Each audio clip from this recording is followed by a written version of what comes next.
Baik, sebelum rangkaian acara pada pagi hari ini, saya ingin terima kasih kepada media partner kami yang telah turut serta membantu dalam meramaikan acara pada pagi hari ini. Terima kasih kepada Share Event, Event Pelajar, Event Apa Aja, Bandung Talk, Info Lomba, 8EH Radio ITB, ITB Hits, Liga Film Mahasiswa ITB, Forester Egg, Webinarindo, Agri FM, dan Ruang Mahasiswa. Baik, untuk mempersingkat waktu pada pagi hari ini, langsung saja kita ke mata acara selanjutnya, yang akan dipandu oleh moderator kami, Putri Risa dari Garda Nimfea ITB. Kepada Putri Risa, saya persilahkan. Baik, terima kasih kepada Reza selaku MC yang telah memberikan kesempatan pada saya untuk melanjutkan rangkaian acara pada pagi hari ini.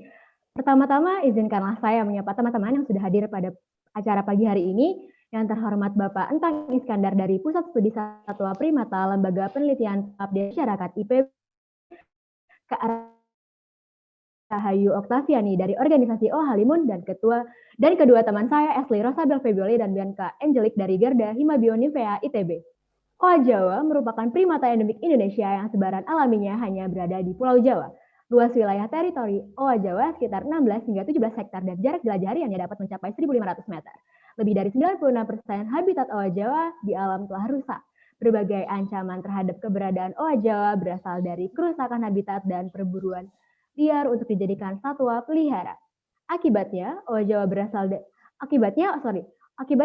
dikelompokkan ke dalam kategori terancam punah. Lalu, bagaimanakah konservasi Oa Jawa khususnya di Taman Nasional Gunung Halimun Salak?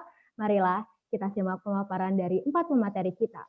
Sebelumnya, mohon izin bahwa pemaparan materi sesi 1, 2, dan 3 berlangsung selama kurang lebih 15 menit, dan sisanya kita akan melakukan sesi diskusi.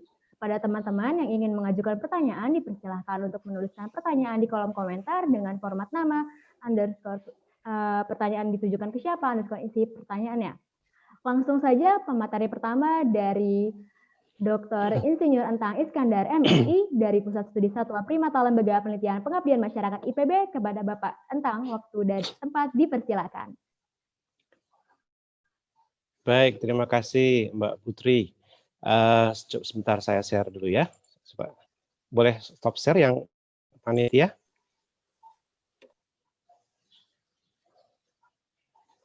Baik. Sudah nampak kah? Sudah kelihatan ya? Baik, Assalamualaikum warahmatullahi wabarakatuh. Selamat pagi adik-adik semuanya. Saya pikir ini mahasiswa semua ya. Atau barangkali kalau ada dari luar, selamat pagi juga buat Anda. Hari ini saya diminta untuk sharing pengalaman barangkali ya, apa yang sudah saya kerjakan dengan Oa Jawa khusus di Halimun. Ini saya disclaimer dulu nih, bahwa ini penelitian saya yang di Halimun ini sudah agak lama, karena itu untuk S3 saya. Jadi hanya sebagian yang saya masukkan ke sini, karena kalau tidak salah waktunya 15 menit ya. Jadi ini penelitian tahun 2004-2005, mungkin nanti Mbak Putri nanti yang lebih update, atau mungkin teman-teman Anda yang nanti yang belakangan yang lebih update barangkali yang informasinya ya. Baik, hari ini kita ngobrol saja tentang populasi, habitat, dan konservasi ex situ Oa Jawa. Ini mudah-mudahan waktunya nyampe ya untuk melihat konservasi ex situ Oa Jawanya. Baik, ini kita lewat saja. Nama saya Entang Iskandar, saya bekerja di Pusat Studi Satwa Primata IPB. Saya juga ngajar di Pasca di program studi primatologi. Baik, sebelum kita masuk ke Oa Jawa, kita pahami dulu bahwa ada berapa sih sebenarnya satwa primata yang ada di dunia gitu ya. Ini kurang lebih ada 505 spesies primata di dunia, khususnya di 90 negara. Kemudian ada berapa di Asia? Itu ada 119 spesies. Dan itu terdiri dari di 22 negara di Asia. Nah, dari 119 itu 113 spesies satwa primata di Asia itu diassess oleh IUCN, dan ternyata sebagian besarnya sudah harus dilindungi. Ya, 15% itu sudah masuk ke dalam critically endangered species, 40%-nya endangered, dan 22%-nya vulnerable. Saya pikir ini yang 22% ini belum termasuk monyet ekor panjang yang baru-baru ini bulan Oktober kalau tidak salah, itu oleh IUCN dimasukkan ke dalam vulnerable, yang tadinya masih masih belum dimasukkan ke situ ya. Masih masih abundance lah di alam ya. Kemudian kalau kita dari Asia kita lihat ke Indonesia ada berapa sekarang? Kurang lebih 59, mungkin sekarang udah 60-an. dengan bertambahnya spesies tarsius di Sulawesi ya. Tapi secara resmi ini dari buku Rose et al. Kalau tidak salah 2014-2015 bahwa di Indonesia ada 59 spesies satwa primata. Ini merupakan 11,7% dari primata dunia dan 61%-nya itu sudah dilindungi ya. Dan kelebihannya yang primata yang ada di kita ini di Indonesia lebih dari 30%-nya itu adalah satwa primata yang endemik di wilayah tertentu di Indonesia. Baik itu endemik di Jawa, endemik di Mentawai dan sebagainya. Baik. Secara berkala IUCN mengeluarkan daftar primates in peril gitu ya. Jadi most endangered primate list di dunia. Ini tahun 2018-2020 kita lihat datanya. Ada ini, ada di Asia ada lumayan banyak, ada sekitar ada 6 atau 7. Saya move-kan dulu ini ya. Terhalang. Oke. Jadi kita lihat di Asia ada 7 dan 3 di antaranya itu adalah satwa primata kita nih di Indonesia. Ada Nycticebus javanicus atau kukang Jawa, kemudian Simias concolor itu di Mentawai, dan Pongo tapanuliensis yang baru-baru ini ditemukan. Ya. Sedangkan owa Jawa sendiri itu masuk ke dalam 25 most endangered primate species itu tahun 2000 kalau nggak salah. Setelah itu tidak masuk lagi karena sudah tidak masuk lagi critically endangered, tapi sekarang itu sudah endangered species. Baik, dari 3 tadi yang masuk ke dalam satwa primata yang paling terancam punah ada Nycticebus javanicus kukang Jawa, yang yang ada di Jawa Barat dan Jawa bagian tengah, kemudian Simias concolor di Mentawai, dan satu lagi orangutan tapanuliensis. Itu yang 3 primata yang masuk ke dalam most endangered primate species tahun 2018 sampai 2020. Baik, kita masuk ke bahasan kita, Hylobates. Ada berapa genus Hylobates yang ada di Indonesia? Ini ada 5. Ada lar, ada Closii, Agilis, Mulleri, dan yang akan kita bicarakan hari ini adalah Hylobates moloch ya, yang ada di Jawa. Baik, kita lihat teman-temannya nih dari genus Hylobates ada Hylobates lar. Itu kalau disebut juga sebagai white-handed gibbon. Saya kalau menghafal spesies ini, saya ingat aja Michael Jackson gitu. Dia kan selalu pakai sarung tangan putih ya. Ini kan disebut white-handed gibbon karena memang tangannya putih nih. Bisa dilihat ya. Kemudian Hylobates agilis, lihat perbedaan tangannya, dia tidak putih. Kemudian Closii tadi di sebelah atas, dan di Kalimantan ini ada Mulleri dan juga agilis. Satu lagi di Jawa tentunya ya, Hylobates moloch. Baik, ini bukan sejarah, ini kita flashback sebentar. Estimasi populasi yang dikeluarkan, yang sudah publish oleh para peneliti pada tahun 80-an, 81 itu Kapeller yang pertama itu, beliau meneliti di ujung kulon, kemudian di beberapa tempat di Jawa, muncul dengan estimasi 2.400 sampai 7.900. Ini masih range-nya sangat begitu luas. Tapi tidak apa-apa karena ini masih tahun awal gitu ya, belum banyak yang meneliti itu. Saya pun ingat tahun 2000 pada saat saya mau mulai masuk meneliti owa di ujung kulon juga sangat susah untuk mencari referensi tentang owa Jawa gitu ya. Tapi semakin kesini alhamdulillah semakin banyak yang tertarik untuk meneliti owa Jawa, anak-anak muda gitu ya, mulai tertarik untuk meneliti itu. Kemudian tahun 95 2.700 turun. Dan ini juga barangkali yang membuat statusnya berubah dari endangered kemudian critically endangered, dan kemudian naik lagi 2004 menjadi 4.000 sampai 4.500, dan sekarang statusnya itu di IUCN adalah endangered species. Ini fotonya owa, barangkali sudah paham ya, apalagi yang sudah penelitian di Halimun. Ini saya ambil fotonya, kalau yang di tengah ini, maaf, ini saya ambil di Citarik nih, di Citarik, di hutan primat Citarik. Sehari sebelum saya tutup tenda untuk pindah ke tempat berikutnya gitu. Kalau yang kiri ini yang sedang menggantung, ini saya ambil di Leweng Sancang. Ya. Jadi endemik, kemudian dia endangered statusnya. Ini adalah distribusi dari owa di Jawa menurut Kang et al 2017. Jadi di situ ada Ujung Kulon, Halimun Salak, Gede Pangrango, kemudian Papandayan, Wayang, Slamet gitu. Tapi di sini di sebelah sini ada sebenarnya di apa namanya? Leuweung Sancang ya, cagar alam. Baik, kita lanjutkan. Cepat saja ini tentang apa yang bisa dikenali dari OA. Dia rambutnya berwarna abu-abu, wajah hitam, alisnya putih, kemudian bobot badan sekitar 5 sampai 9 gitu. Kemudian dia lebih menyukai hidup di hutan primer dibandingkan sekunder. Nanti kita lihat datanya. Kemudian dia hidup secara arboreal. Hidup secara monogami, ya, secara monogami. Jadi kalau memang bukan soulmate-nya dia nggak mau nikah, nggak mau kawin, gitu ya. Ini kita karena kita pernah menangkarkan ini, yang dua di kiri ini adalah foto yang di fasilitas kami pada saat kami mencoba mengawinkan sepasang owa Jawa. Kalau yang kanan ini sepasang owa Jawa di cagar alam Leuweung Sancang. Jadi monogami mereka ya.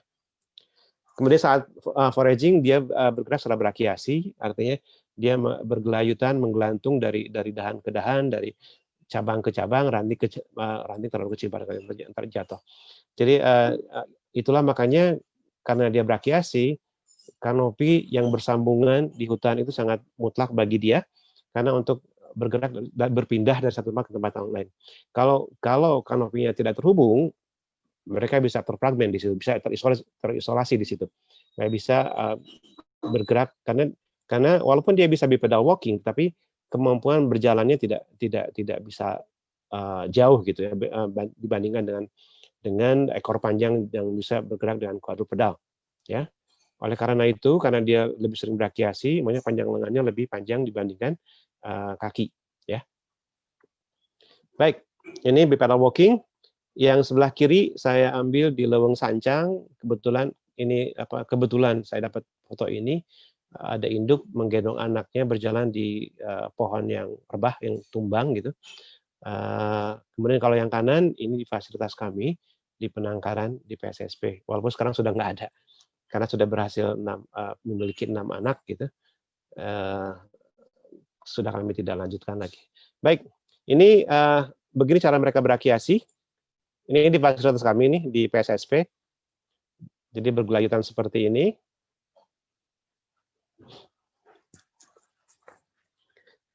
Oke.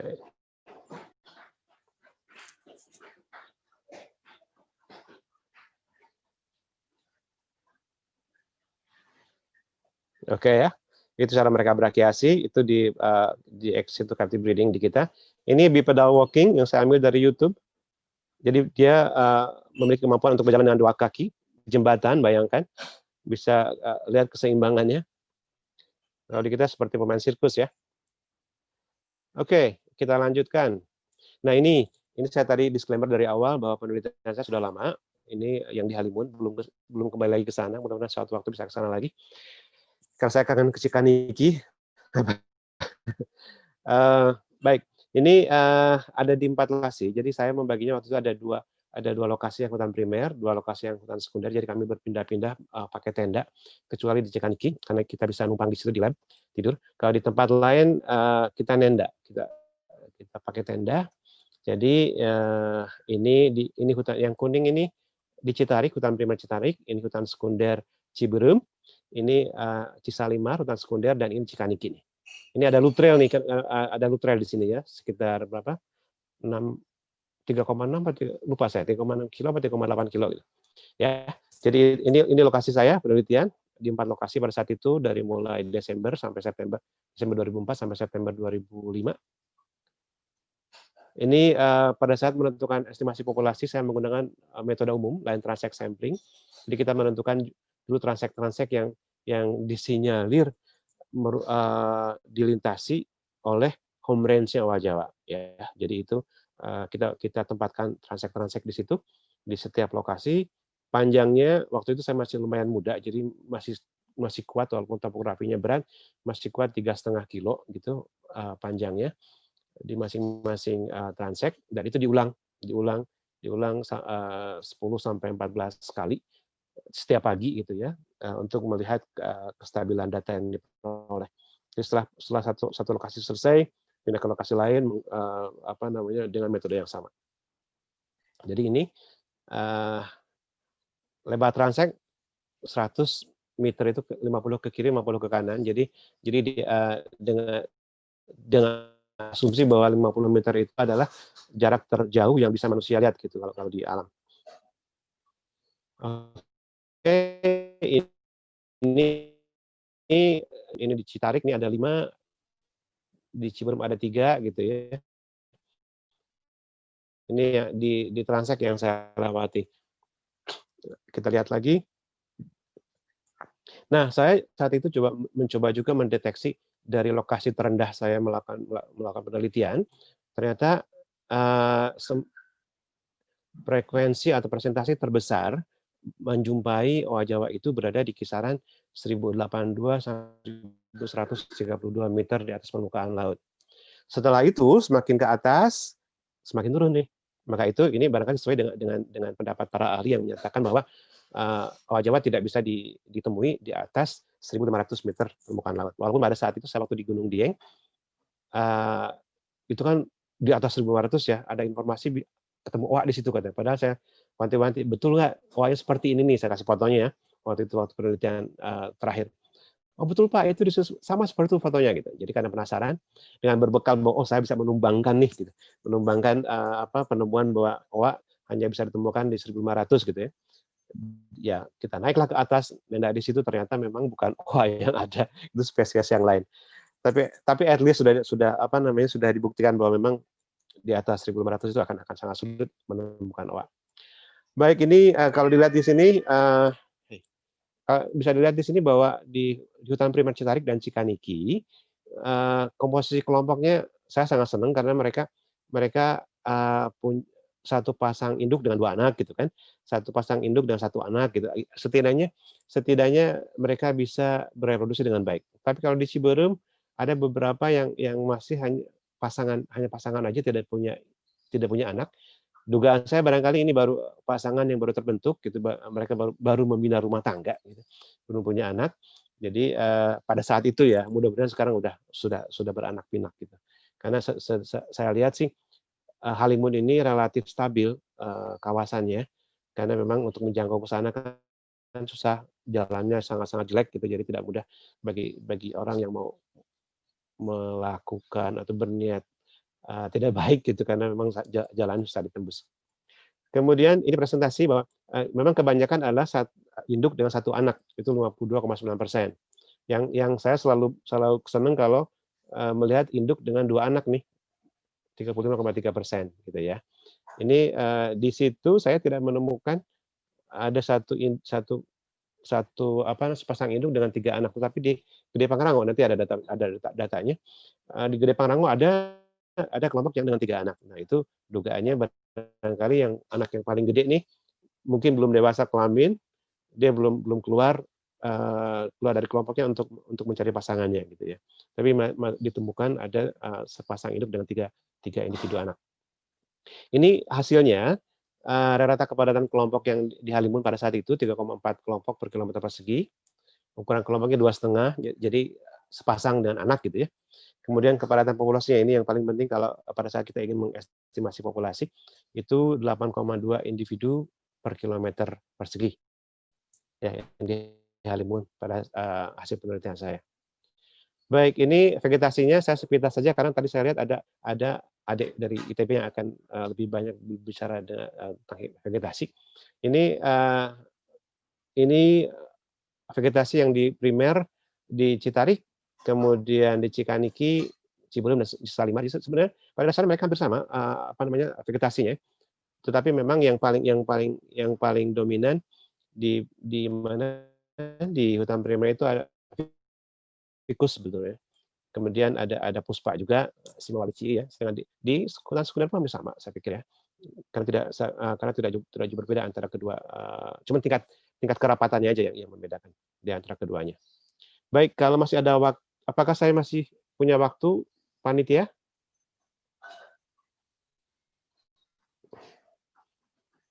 Halo? Masih, Pak. Masih ya, oke. Saya quick saja ini. Saya ingin share penelitian saya terakhir di 5 lokasi, 5 atau 6 lokasi di Jawa Barat dan di Jawa Tengah. Jadi ada dari mulai mana di Gede Pangrango, Leuweung Sancang, Papandayan, Gunung Simpang, Gunung Slamet dan Pegunungan Dieng. Yang pada saat itu di Dieng saya tidak menemukan owa. Jadi ada di 5 lokasi yang saya temukan. Ini kalau nggak salah di Dieng ini pada saat kami mau ke Gunung Perahu nggak salah ya.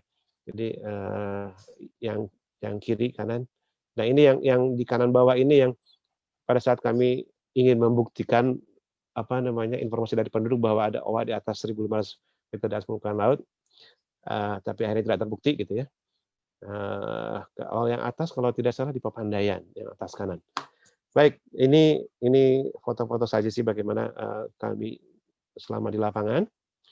Nah ini kalau bisa dilihat bahwa di Gunung Gede Pangrango ternyata baik kepadatan kelompok, kepadatan populasi dan ukuran kelompoknya juga lebih bagus atau lebih tinggi dibandingkan dengan kawasan-kawasan lain ya di Gunung Simpang, Gunung Papandayan, Leuweung Sancang dan Gunung Slamet.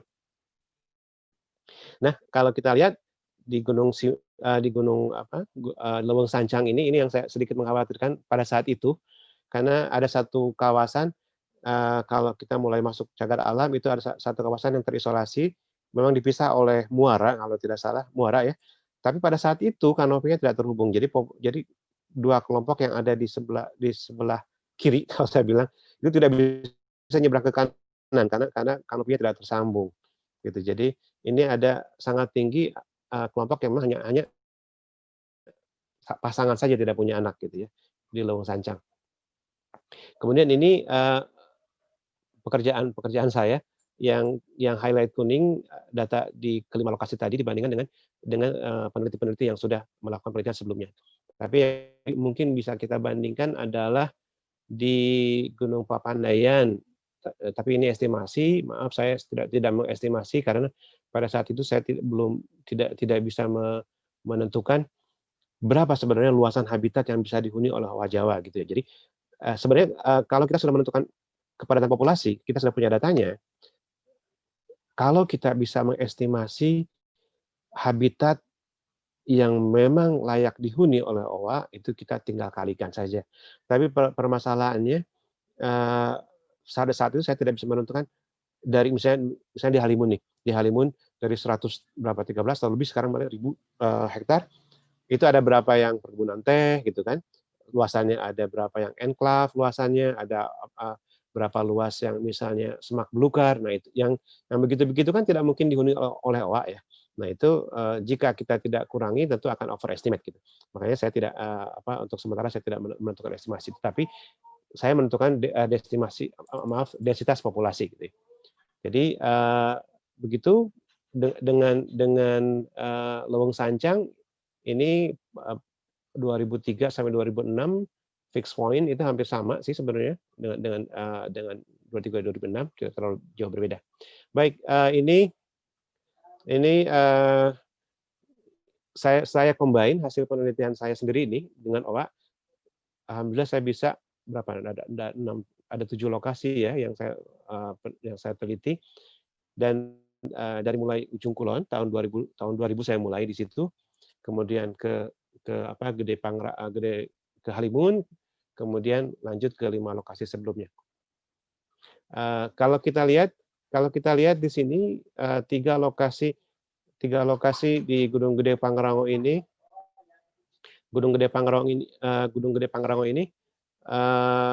dan Halimun juga ujung kulon, saya sih bisa bilang bahwa ketiga kawasan ini merupakan kawasan terbaik untuk saat ini ya, kawasan terbaik untuk sebagai habitat owa Jawa. Karena dilihat dari kepadatan kelompok, kemudian kepadatan populasi, ini mereka jauh di atas kawasan-kawasan yang lain.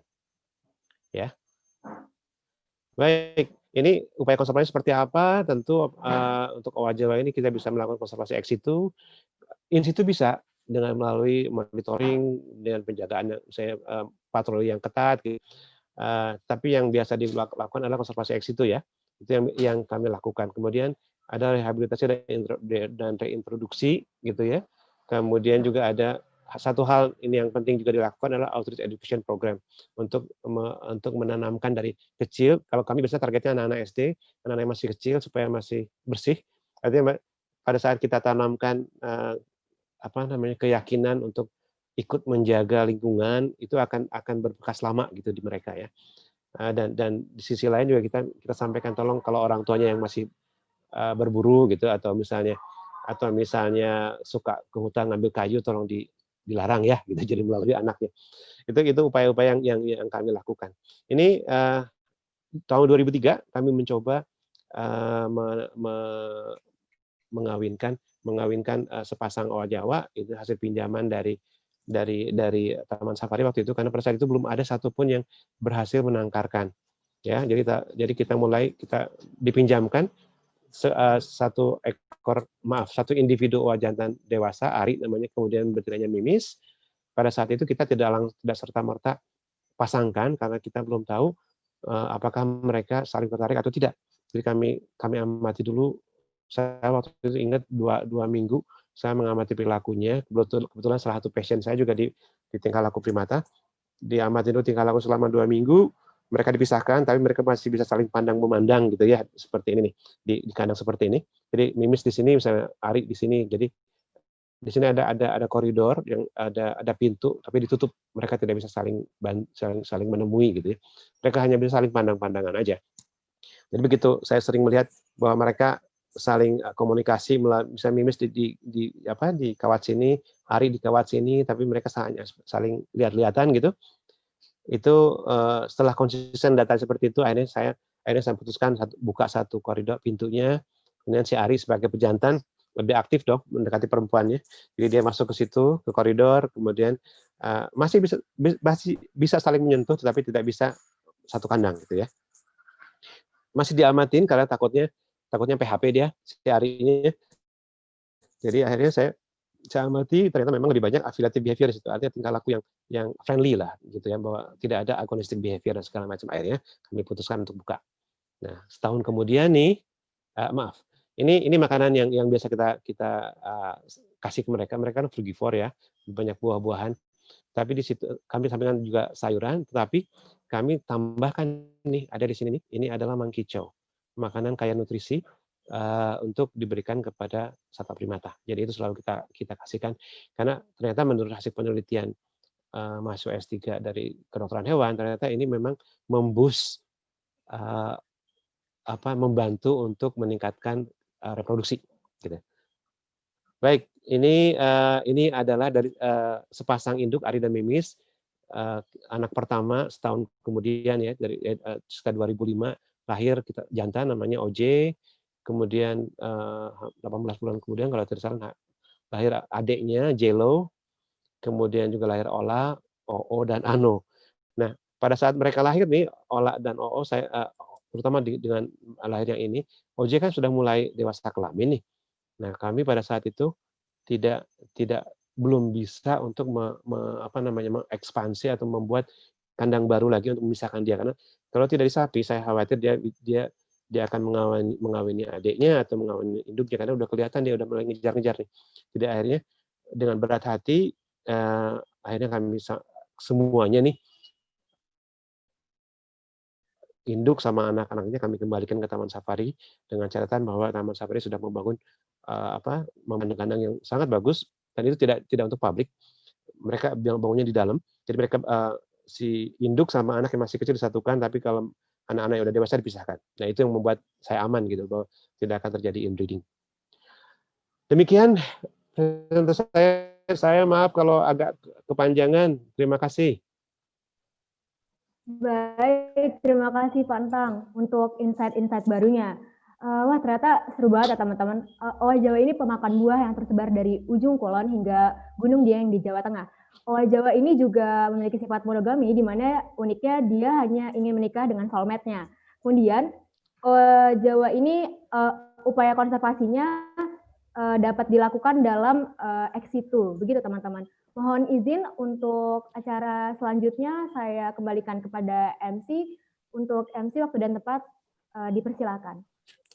Baik, terima kasih Putri Risa atas pemberiannya. Oke, teman-teman, sebelum kita melanjutkan ke sesi pemaparan materi yang kedua dari narasumber kedua pada hari ini, kami ingin berterima kasih terlebih dahulu kepada Pak Indra Wibowo selaku Wakil Dekan Akademik di SITH ITB yang telah meluangkan waktunya untuk hadir pada kesempatan pagi hari ini. Mohon maaf sebelumnya apabila ada yang terlewat. Kami ingin mempersilahkan Pak Indra untuk memberikan sedikit sambutan pada acara pagi hari ini. Pada Pak Indra, saya persilahkan. Baik, terima kasih Mas Reza. Selamat pagi. Assalamualaikum warahmatullahi wabarakatuh. Salam. Yang terhormat Pak Entang Iskandar, Dr. Entang Iskandar dari IPB. Selamat pagi Pak. Selamat pagi Pak. Terima kasih sudah datang Pak. Terima kasih. Ya.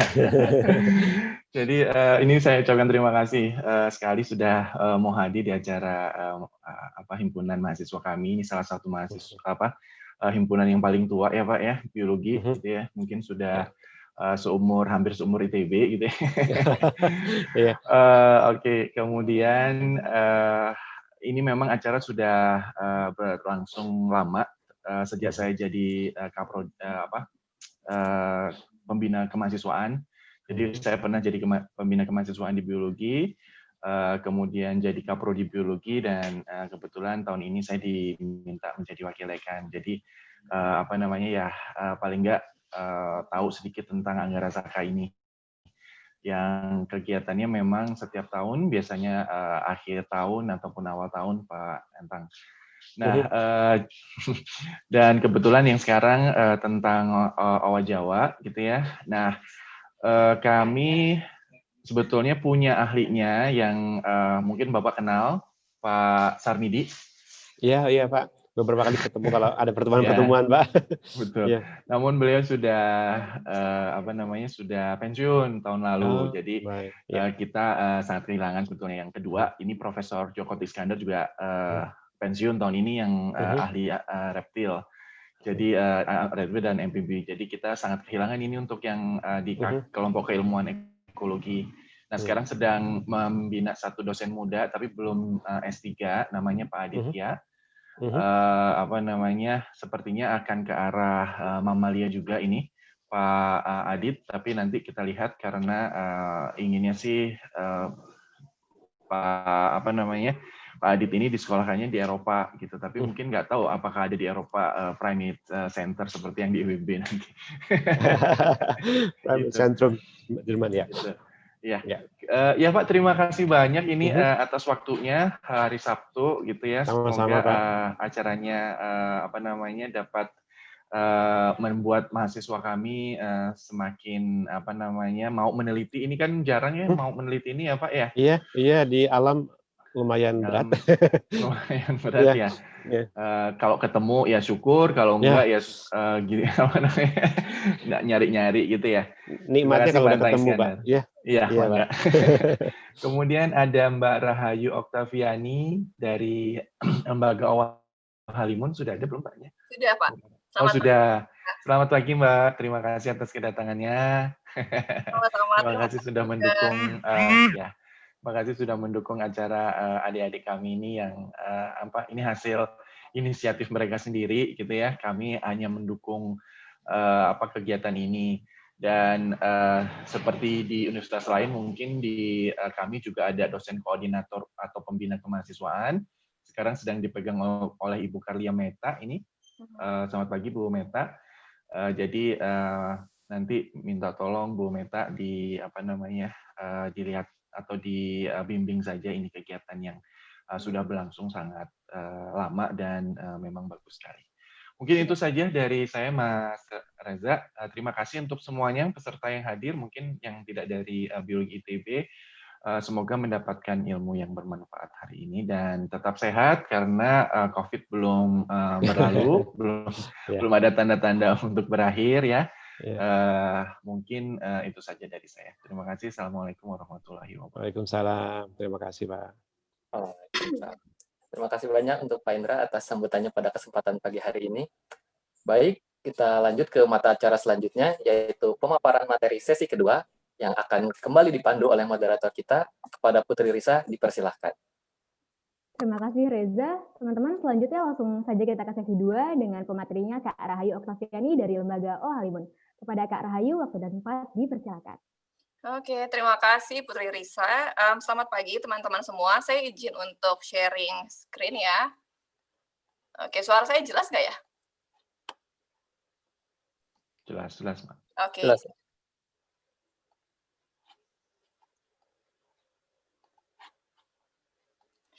Oke, Assalamualaikum warahmatullahi wabarakatuh. Selamat pagi semua teman-teman.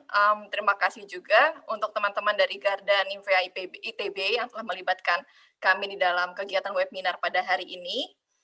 Perkenalkan, nama saya Rahayu Oktaviani, biasa dipanggil Ayu. Saat ini saya mengelola beberapa kegiatan di dalam lembaga OA Halimun yang terkait dengan upaya konservasi untuk satu-satunya kera kecil yang hidup di Pulau Jawa.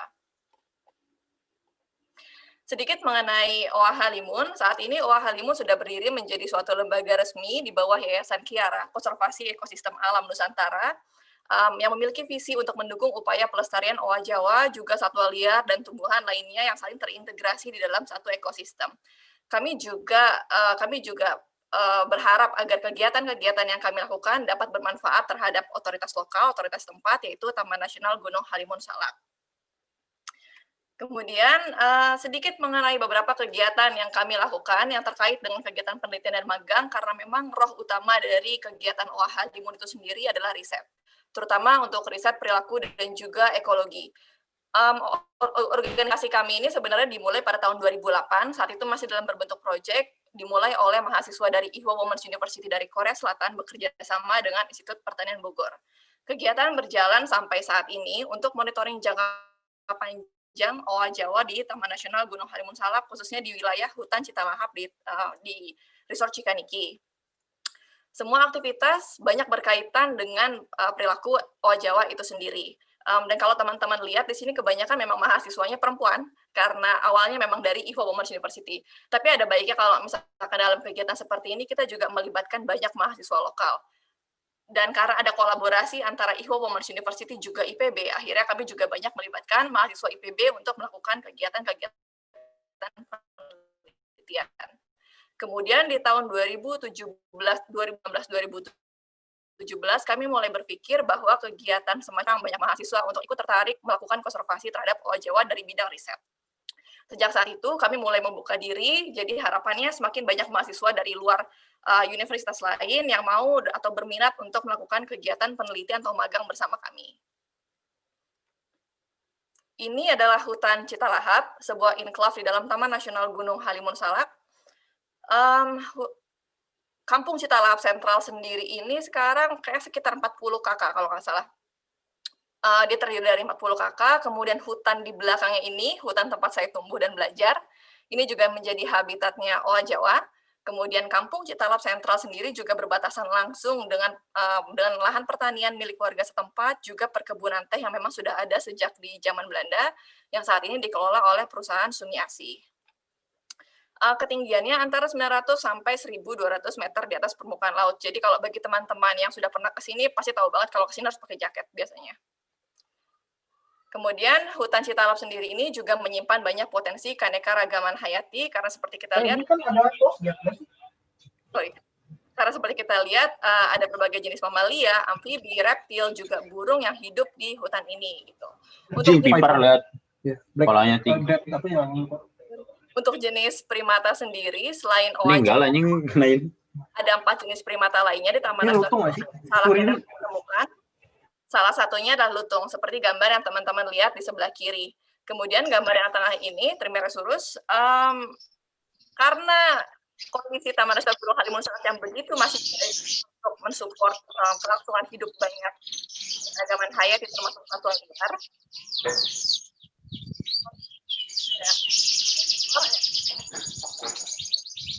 Maaf, boleh tolong sedikit buat peserta yang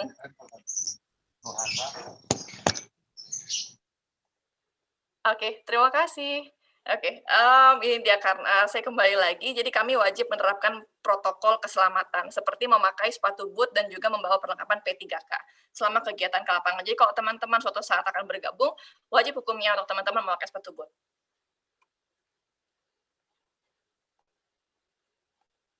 Oke, ini Taman Nasional Gunung Halimun Salak, tempat kami berkegiatan. Dan untuk kepentingan penelitian, kami membuat grid system di dalam areal zona inti taman kawasan seluas sekitar 200 hektar saat ini, di mana grid ini intervalnya 200 kali 200 meter. Jadi kenapa kita membuat grid system seperti ini? Tujuannya adalah untuk memudahkan kita dalam melakukan pencarian dan juga monitoring owa Jawa. Jadi grid system ini melewati home range atau wilayahnya owa Jawa, wilayah jelajah owa Jawa, dan juga overlapping dengan jalur interpretasi milik Taman Nasional Gunung Halimun Salak seluas 3,8 km, sepanjang 3,8 km. Oke, ini. Kegiatan yang kami lakukan untuk kegiatan monitoring tidak akan lengkap tanpa bantuan teman-teman yang berasal dari warga setempat. Jadi kami cukup banyak melibatkan teman-teman dari warga setempat sebagai asisten penelitian, di mana mereka tidak bekerja untuk kami, tapi mereka bekerja bersama kami. Jadi kami sama-sama saling bertukar informasi, bertukar pengalaman, dan juga bertukar pengetahuan tentang apa saja sih cara-cara atau teknik mengenai untuk identifikasi pohon, bagaimana cara metode ilmiah untuk mengikuti owa Jawa atau mengambil data tentang owa Jawa itu sendiri gitu. Dan harapannya suatu saat teman-teman ini akan bisa mandiri. Sebagai contoh, Nui, koordinator asisten kami, saat ini Nui sudah bisa memimpin tim teman-teman lokal sendiri untuk melakukan monitoring owa Jawa dan juga melakukan berbagai kegiatan seperti yang biasa kita lakukan. Untuk pengumpulan sampel-sampel pakan yang biasa dimanfaatkan oleh owa Jawa, sekarang Nui sudah bisa menghandle itu sendiri. Dan juga yang paling saya senang waktu itu karena ketika teman-teman asisten kami bisa berbagi dengan warga komunitas lokal lainnya gitu. Dan kegiatan seperti ini dapat membantu kegiatan konservasi karena teman-teman dari komunitas warga setempat dapat melihat sendiri, dapat menyaksikan sendiri kenapa sih pentingnya menjaga hutan, kenapa sih kita harus melindungi owa Jawa dan sebagainya. Dan itu akhirnya menjadikan kebanggaan dan juga rasa memiliki bagi teman-teman komunitas lokal untuk ikut menjaga dan ikut dalam kegiatan konservasi owa Jawa serta habitatnya. Sudah cukup banyak penjelasan dari Dr. Entang tadi mengenai ekologi owa Jawa itu sendiri. Saya cuma ingin berbagi mengenai suara owa Jawa yang membuat saya jatuh cinta dan akhirnya berakhir di dunia primatologi ini. Semoga bisa kedengeran ya buat teman-teman semuanya.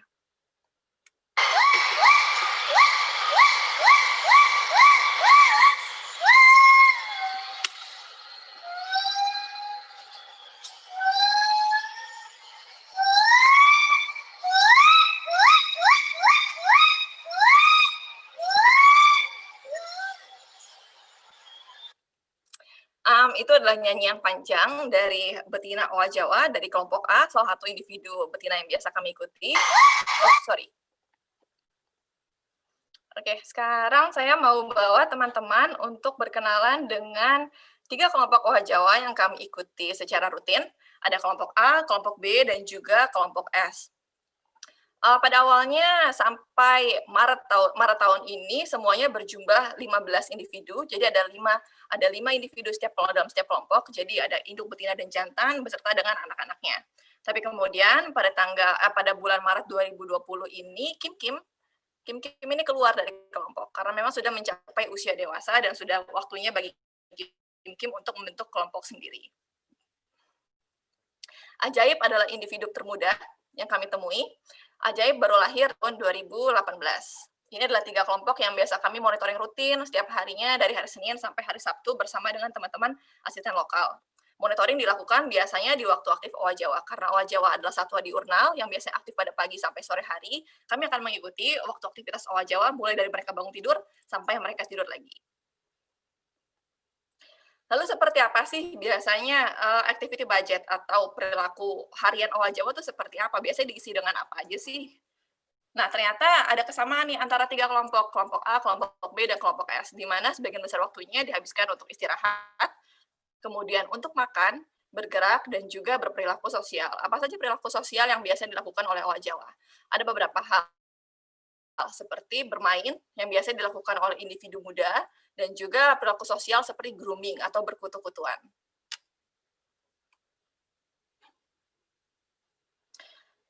Ini adalah wilayah jelajah owa Jawa, 3 kelompok yang kami ikuti sudah terhabituasi, kelompok A, kelompok B, dan kelompok S. Seperti teman-teman lihat, 3 kelompok ini memiliki wilayah jelajah yang saling bersinggungan. kelompok A dengan kelompok B, dan kelompok B dengan kelompok S. Sementara terdapat 5 kelompok owa Jawa lain yang sudah kami identifikasi, tapi tidak bisa kami ikuti secara rutin karena keterbatasan sumber daya, juga topografi, dan berbagai tantangan lainnya.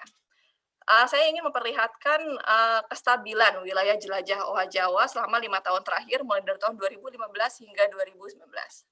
Kalau teman-teman lihat di sini, 2016, 2017, 2018, hingga 2019, di mana luasan rata-rata wilayah jelajah owa Jawa di hutan subpegunungan ini hampir stabil semenjak tahun 2008 sampai sekarang ini sekitar 32 hektar.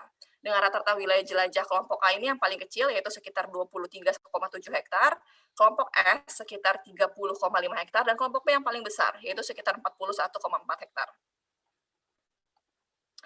Lalu bagaimana dengan proporsi jenis pakannya owa Jawa itu sendiri?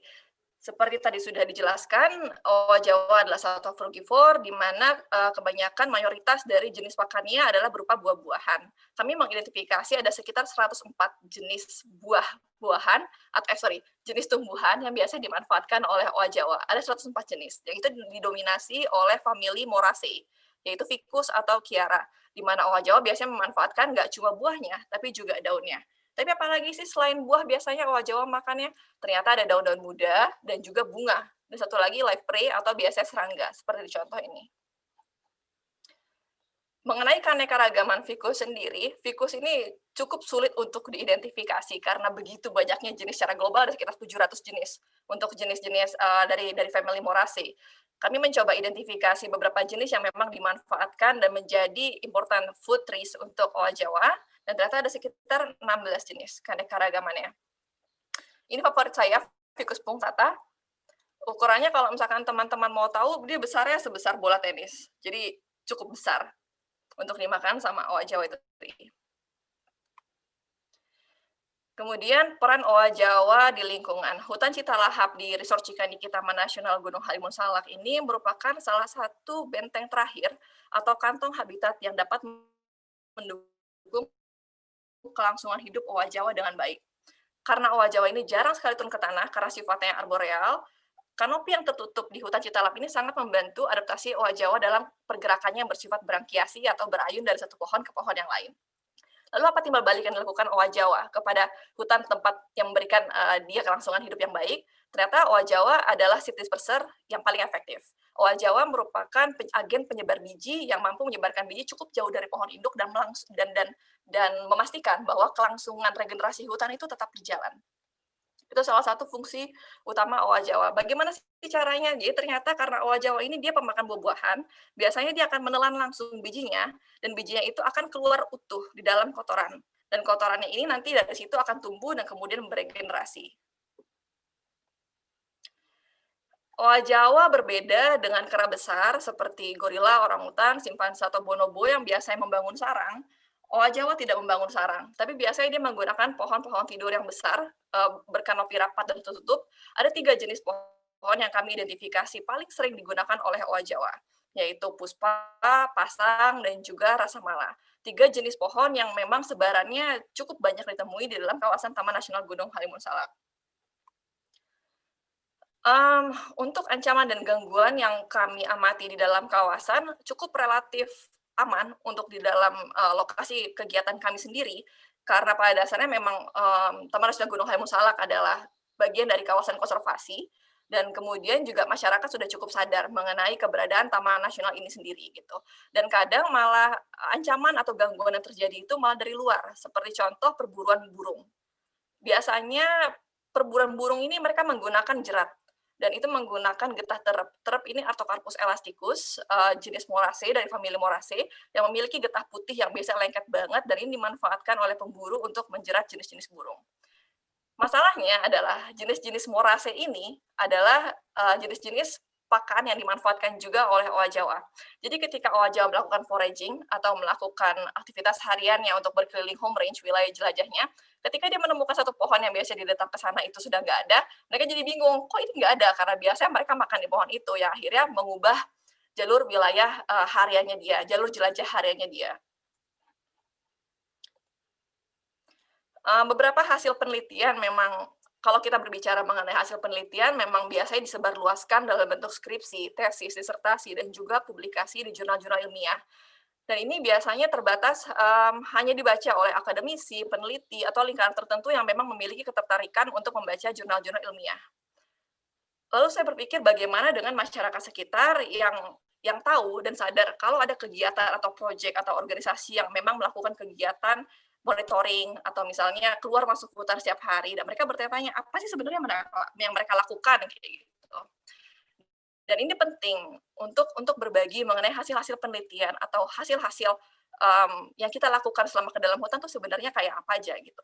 Supaya semua orang pun dapat berkontribusi, supaya semua orang pun memiliki sense of belonging mengenai apa saja sih sebenarnya keanekaragaman hayati yang harusnya kita jaga bersama-sama. Berangkat dari situ, kami mulai dengan kegiatan pendidikan konservasi. Kegiatan pendidikan konservasi yang memang dimulai berinisiasi dari keterbatasan dana, juga keterbatasan sumber daya. Kami lakukan apa yang memang bisa kami lakukan dengan segala keterbatasan yang ada. Akhirnya kami mulai dengan kegiatan pendidikan konservasi, karena tidak setiap hari kami dapat menjumpai owa Jawa, dan biasanya jika waktu-waktu tersebut kita tidak bisa bertemu dengan owa Jawa, saya akan ke kampung beserta juga teman-teman, lalu kita mulai nih belajar sama anak-anak, mulai kasih lihat foto yang di hutan tuh ada apa aja sih gitu. Dan ternyata terlihat ada ketertarikan gitu. Tapi seiring waktu berjalan, kami melihat bahwa program seperti ini kurang efektif karena kami tidak bisa mengukur sejauh mana sih pengetahuan yang akhirnya diterima oleh anak-anak ini. Lalu akhirnya kami mulai membuat kuesioner atau pretest biasanya untuk tahu sejauh mana sih pengetahuan anak-anak tentang kondisi lingkungan, tentang kondisi satwa liar yang ada di wilayah mereka. Apakah mereka tahu jenis-jenis satwa liar yang ada di hutan di belakang rumah mereka dan sebagainya gitu. Dan ternyata ini menjadi cambukan juga buat saya karena ternyata banyak anak-anak juga yang tidak tahu. Mereka suka dengar suara owa Jawa, tapi mereka nggak tahu apa sih itu owa Jawa gitu. Apa sih bedanya owa Jawa sama lutung, surili atau lainnya kayak gitu. Dan mereka pun nggak tahu kalau owa Jawa itu satwa dilindungi. Di sini saya rasa kita semua punya peran penting untuk berbagi informasi, untuk memberikan informasi seluas-luasnya bagi semua orang. Turun dari Menara Gading, bagikan informasi yang dapat bermanfaat bagi semuanya. Kemudian untuk kegiatan pendidikan konservasi, 3 pilar utama yang selalu menjadi patokan bagi kami dalam melakukan kegiatan ini ada 3. Yang pertama, tugas utama memang menyebar luaskan pesan konservasi, terutama bagi anak-anak dan juga remaja. Tapi kemudian yang kedua, kita juga harus memotivasi, karena banyak anak-anak yang memiliki tingkat pendidikan cukup rendah, dan disinilah tugas kita untuk bersama-sama memotivasi anak-anak, ayo kita supaya sekolah lebih tinggi lagi. Dan biasanya kita juga suka ngobrol dengan orang tua juga untuk sharing mengenai pentingnya sekolah itu apa sih sebenarnya kayak gitu. Dan yang ketiga, berempati untuk tahu ada keterbatasan yang menyebabkan semua ini. Ada keterbatasan yang menyebabkan kenapa orang tua memilih anak-anaknya untuk bekerja dibandingkan untuk melanjutkan sekolah.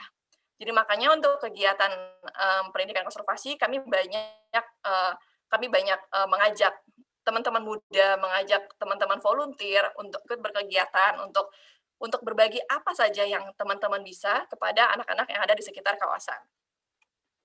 Saat ini lingkup kerja yang kami lakukan masih terbatas di 2 sekolah, tapi ini sudah dilakukan secara reguler sejak 2017. Pendidikan konservasi ini sudah masuk di dalam ajaran di kelas, jadi dia masuk dalam bagian bukan satu mata pelajaran, tapi kami mengambil waktu sedikit setelah berdiskusi dengan guru, terus kemudian berdiskusi tentang modul apa aja sih kira-kira yang dibutuhkan oleh anak-anak, itu kira-kira materi kayak gini cocok nggak ya untuk anak-anak gitu. Itu pentingnya juga berdiskusi dengan guru setempat supaya kita tahu kebutuhan mereka tuh sebenarnya apa gitu. Apakah memang yang kita akan sampaikan itu akan bermanfaat bagi mereka atau sebaliknya. Jadi itu yang kami lakukan. Dan ini ada 2 sekolah. Yang pertama SDN Rimba Kencana. Jaraknya lumayan, 1 jam jalan kaki dari rumah OA, dari camp kami di Kampung Citalap Sentral. Kemudian yang kedua ada SDN 3 Malasari. Sekolah ini sekarang secara reguler mendapatkan kegiatan pendidikan konservasi. Tapi per tahun 2020 ini selama pandemi kami stop sementara untuk semua kegiatan pendidikan konservasi karena terkait keselamatan dan juga kesehatan bagi semuanya. Kegiatan pendidikan konservasi yang pertama memang dilakukan di dalam ruang kelas, tapi kami coba seinteraktif mungkin untuk mengajak anak-anak paling meningkatkan percaya dirinya. Bagaimana sih caranya supaya anak-anak ini mau bertanya? Gimana sih caranya supaya anak-anak ini mau berkomunikasi dan juga mampu presentasi di depan teman-teman lainnya. Karena itu bukan hal yang mudah untuk berani ngomong di depan teman-temannya kayak gitu. Itu yang coba kami motivasi buat anak-anak ini. Kemudian yang kedua adalah pendidikan konservasi di habitat owa Jawa.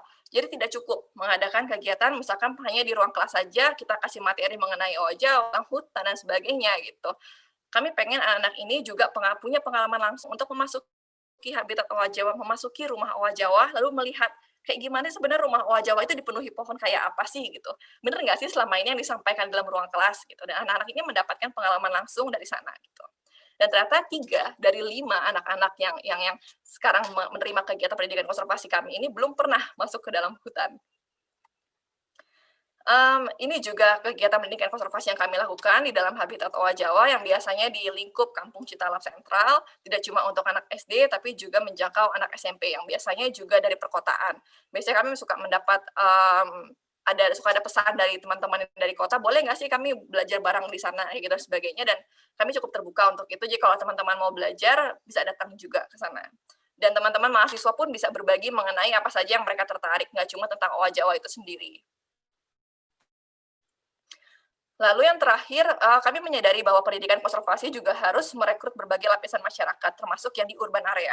Biasanya sih kami lakukan kalau misalkan ada event-event tertentu, seperti misalkan International Gibbon Day, yang jatuh di tanggal 24 Oktober. Kemudian ada juga biasanya kampanye-kampanye lain untuk memperingati baik itu Hari Owa Jawa, atau Hari Primata, atau lainnya gitu.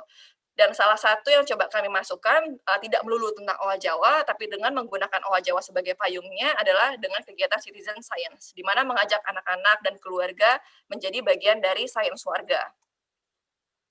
Ini beberapa kegiatan yang kami lakukan di Kota Bogor, mendekatkan dan mempromosikan kegiatan konservasi yang kami lakukan, juga memberitahukan kepada publik apa sih sebenarnya owa Jawa, karena kebanyakan orang nggak tahu kan bedanya owa Jawa dengan monyet atau yang lainnya itu kayak apa gitu. Dan ini penting sekali untuk dibagikan, untuk dipromosikan, supaya menggaungkan kembali nyanyian owa Jawa ini supaya terdengar kemana-mana. Ini kegiatan terakhir kami yang terkait dengan sains warga yang dilakukan di IPB, namanya BioBlitz. Jadi peserta ini hampir 100 peserta mengidentifikasi dan juga mendokumentasikan keanekaragaman hayati yang ada di sekitar kampus. Dan kami mendapatkan sekitar lebih dari 400 spesies flora dan fauna di sekitar kampus yang ditemukan oleh teman-teman partisipan. Owa Jawa cukup banyak memberikan inspirasi kepada saya untuk membuat beberapa materi yang berdasarkan pengalaman dari apa yang kami lihat di lapangan. Kayak misalkan contoh ketika kami monitoring owa Jawa, lalu melihat perilaku hariannya, lalu bagaimana sih caranya supaya kita bisa menyederhanakan bahasa penelitian ini ke dalam bahasa anak-anak yang dengan mudah bisa dimengerti gitu. Dan akhirnya dari sana terbitlah 2 buku ini. Buku harian tentang salwasi owa Jawa, juga Lunas si Lutung Jawa. 4 materi yang teman-teman lihat di bagian bawah ini bisa di-download secara gratis. Bisa cek Instagram Owa Halimun untuk itu, dan bisa disebarluaskan. Kemudian hasil penelitian juga kami buat dalam sebuah media, papan informasi yang bisa digunakan oleh warga sekitar, juga pengunjung yang datang ke Kampung Citalap Sentral. Selama pandemi ini kami nonaktif.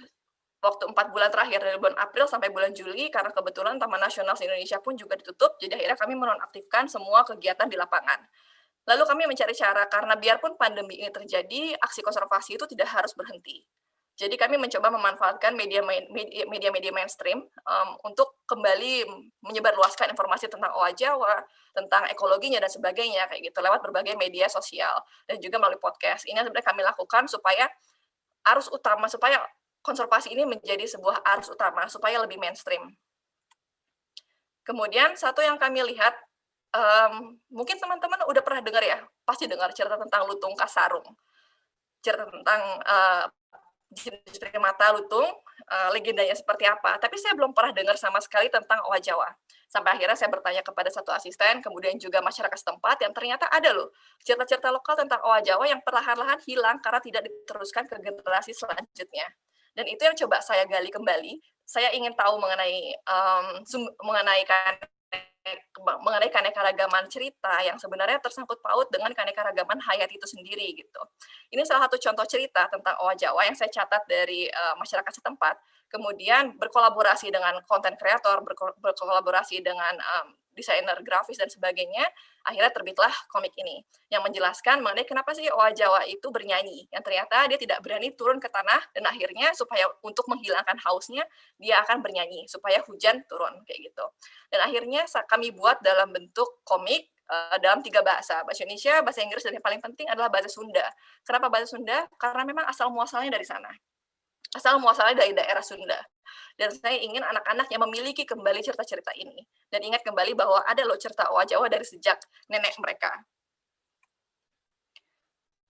Kemudian semua kegiatan, ini yang terakhir, semua kegiatan yang Oa Halimun akan dan telah lakukan tidak terlepas dari peranan anak-anak muda yang banyak membantu kami, terutama di bidang kampanye dan juga pendidikan konservasi. Saya rasa penting untuk kolaborasi dengan anak-anak muda yang kreatif, masih memiliki energi yang besar seperti kalian semua, juga punya banyak ide untuk membuat perubahan. Dan regenerasi ini kan harus terus berlanjut, karena isu-isu konservasi ini banyak sekali, semua orang kan harus mengambil peranan. Jadi saya harap banyak teman-teman yang akan menjadi primatologis atau konservasionis selanjutnya yang akan melanjutkan tongkat estafet berikutnya. Jadi semangat untuk semua teman-teman yang hadir di sini dan semoga presentasi hari ini bisa mencolek teman-teman untuk ikut ambil bagian untuk menggaungkan nyanyian oa Jawa. Terima kasih.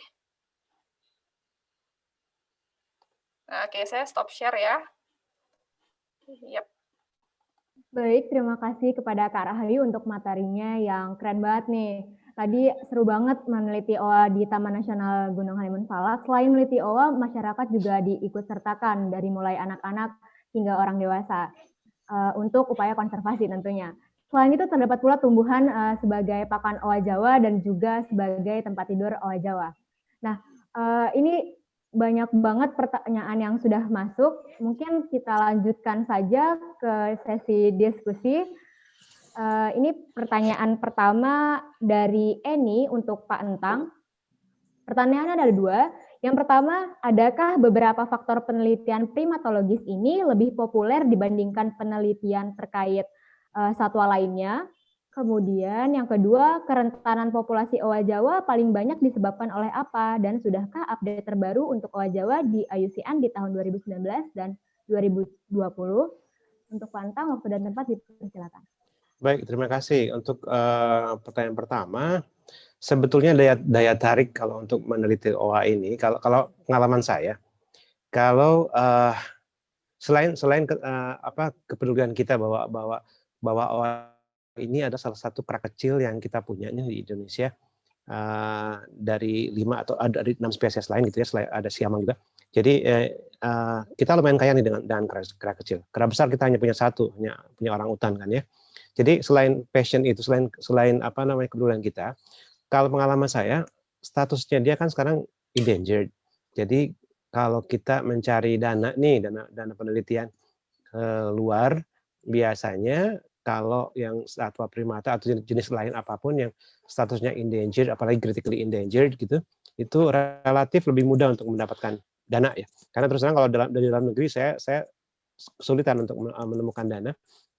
Jadi selama ini saya dapat support dana dari luar. Yang terakhir itu yang saya ke 5 lokasi itu dari National Geographic dapatnya untuk 1 tahun. Jadi itu selain kepedulian kita, peluang untuk mendapatkan dana lumayan besar karena memang statusnya endangered species gitu ya. Jadi itu saja sih barangkali kalau yang 2 hal yang penting itu. Jadi jangan ragu. Kalau saya dulu nyobanya trial and error aja. Apply-nya juga kan online. Jadi kalau diterima syukur, kalau enggak nyoba lagi gitu. Jadi sangat mudah gitu untuk mencoba. Cuman ya perlu cuek aja, berani aja gitu untuk mengajukan dana. Kalau misalnya nggak keterima, kadang suka ada penjelasannya bahwa kurang apa gitu kan. Jadi kita dibuat lagi aja. Atau kalau misalnya sebelum kalau belum pede, kita search dulu ada frequently asked question gitu ya. Jadi kita lihat tuh dari pengalaman yang lain. Sebenarnya mereka kalau misalnya meramu proposal seperti apa sih supaya diterima gitu. Jadi itu hal-hal itu yang bisa dipelajari dulu gitu supaya proposal kita dilirik lah oleh yang akan kasih dana. Kemudian pertanyaan kedua, faktor pembatas ya. Faktor pembatas apa yang menyebabkan keberadaan OA terancam? Sebenarnya tadi saya sampaikan kan bahwa OA ini lebih suka di hutan, terutama hutan primer. Jadi untuk foraging, untuk dia bergabung atau mencari pasangan, itu mutlak harus ada, habitatnya harus terjaga utuh, kanopinya harus bersambungan karena dia berakiasi, gitu. Karena kalau nggak berakiasi dia susah bergerak, gitu, nggak bisa, karena dia arboreal kan. Jadi mutlak itu cabang-cabang atau pohon-pohon yang saling kanopinya bersambungan itu mutlak harus ada supaya mereka bisa forage sesuka mereka, bisa mencari pasangannya, bisa mencari makan seluas-luasnya gitu di kawasan itu gitu. Karena kalau sudah terfragmentasi, terisolasi, akan repot nanti mereka tidak bisa berkembang gitu ya. Jadi itu pertanyaannya, jawabannya barangkali ya. Mudah-mudahan memuaskan. Baik, terima kasih Pak jawabannya. Ya. Ini ada satu lagi pertanyaan Pak. Ya. Silakan. Dari Ade Purnomo, pertanyaannya adalah sebagai pengamat tingkah laku primata, apa saja yang jadi dasar penelitian untuk mengawinkan primata yang ada, dan apa setiap primata metode penelitiannya berbeda-beda? Baik, yang pertanyaan pertama dasar perilaku untuk mengawinkan, untuk memasangkan ya. Jadi ini juga barangkali harus dilihat spesies ya.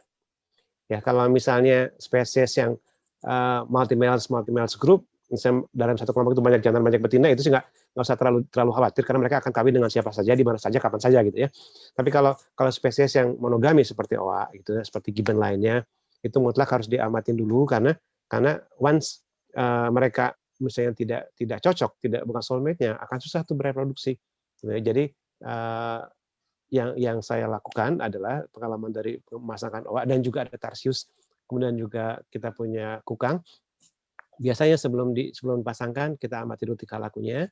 Caranya dikandangkan, di kandang individu ya, kandang yang cukup luas lah, bukan kandang transport. Mereka bisa saling lihat-lihatan, gitu, itu aja. Tapi mereka tidak bisa saling bergabung satu sama lain, hanya bisa paling saling sentuh gitu.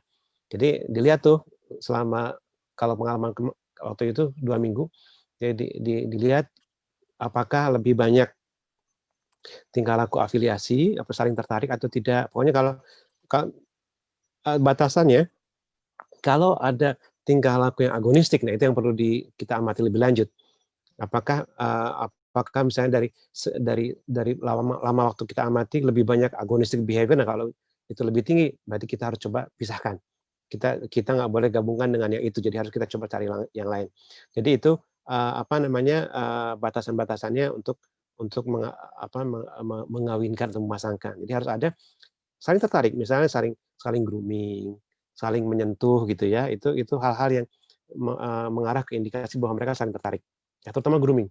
Karena grooming itu kan menguatkan bonding, menguatkan ketertarikan, keterikatan satu sama lain. Itu yang paling penting kalau kita ingin memasangkan satwa monogami. Kemudian metode jelas berbeda untuk setiap penelitian. Ada ad libitum, ada focal animal sampling, ada external sampling, ada scan sampling, macam-macam. Tergantung dari tujuan kita ingin mengamati perilakunya. Kalau misalnya saya bilang secara singkat, kalau misalnya kita ingin melihat misalnya untuk penelitian pendahuluan gitu kan, kita belum tahu nih kondisi lapangan dan kondisi monyetnya, kita bisa bisa ad libitum sampling. Tapi kalau kita misalnya ingin penelitian yang sangat-sangat detail, kita bisa mencatat apapun yang terjadi pada satwa itu, kita bisa gunakan focal animal sampling. Tapi itu hanya satu individu misalnya per 10 menit, per 15 menit, per 20 menit gitu ya. Itu banyak macamnya. Atau misalnya hanya cuma lihat activity budget gitu kan. Bisa gunakan scan sampling, misalnya berapa ekor yang makan, berapa ekor yang tidur, berapa ekor yang bergerak gitu. Itu masing-masing spesies akan berbeda, dan juga tujuan kita penelitian seperti apa itu juga akan menentukan metode yang akan kita pakai. Demikian jawaban saya. Terima kasih Bapak. Sebelum masuk ke sesi Kak Rahayu, rangkaian acara selanjutnya adalah foto bersama. Mungkin saya kembalikan kepada MC. Untuk Reza, dipersilakan. Oke, terima kasih Putri Risa selaku moderator yang telah memandu sesi pemaparan materi 1 dan kedua. Menarik sekali ya tadi teman-teman pemaparan dari 2 narasumber kita, ada Pantang Iskandar dan Kak Rahayu Octavian. Oke, sebelum itu agar tetap semangat, saya ingin mengajak teman-teman semua untuk menyalakan kameranya untuk foto bersama mengabadikan momen pada pagi hari. Kepada teman-teman panitia, mungkin boleh diminta tolong untuk membantu screenshot-nya. Oke. Jadi ini ada 9 kali foto. Siapin 9 gaya ya, teman-teman. Ya, sekalian kita menunggu teman-teman yang lain buat on cam dulu. Oke, baik. Mungkin bisa dimulai ya. Boleh bergaya. 1, 2, 3.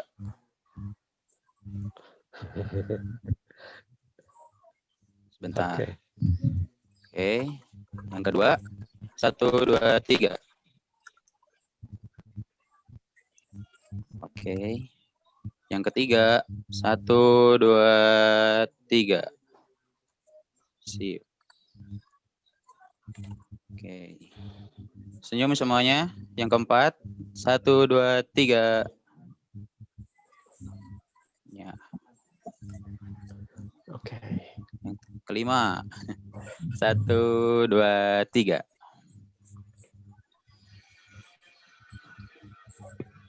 Oke.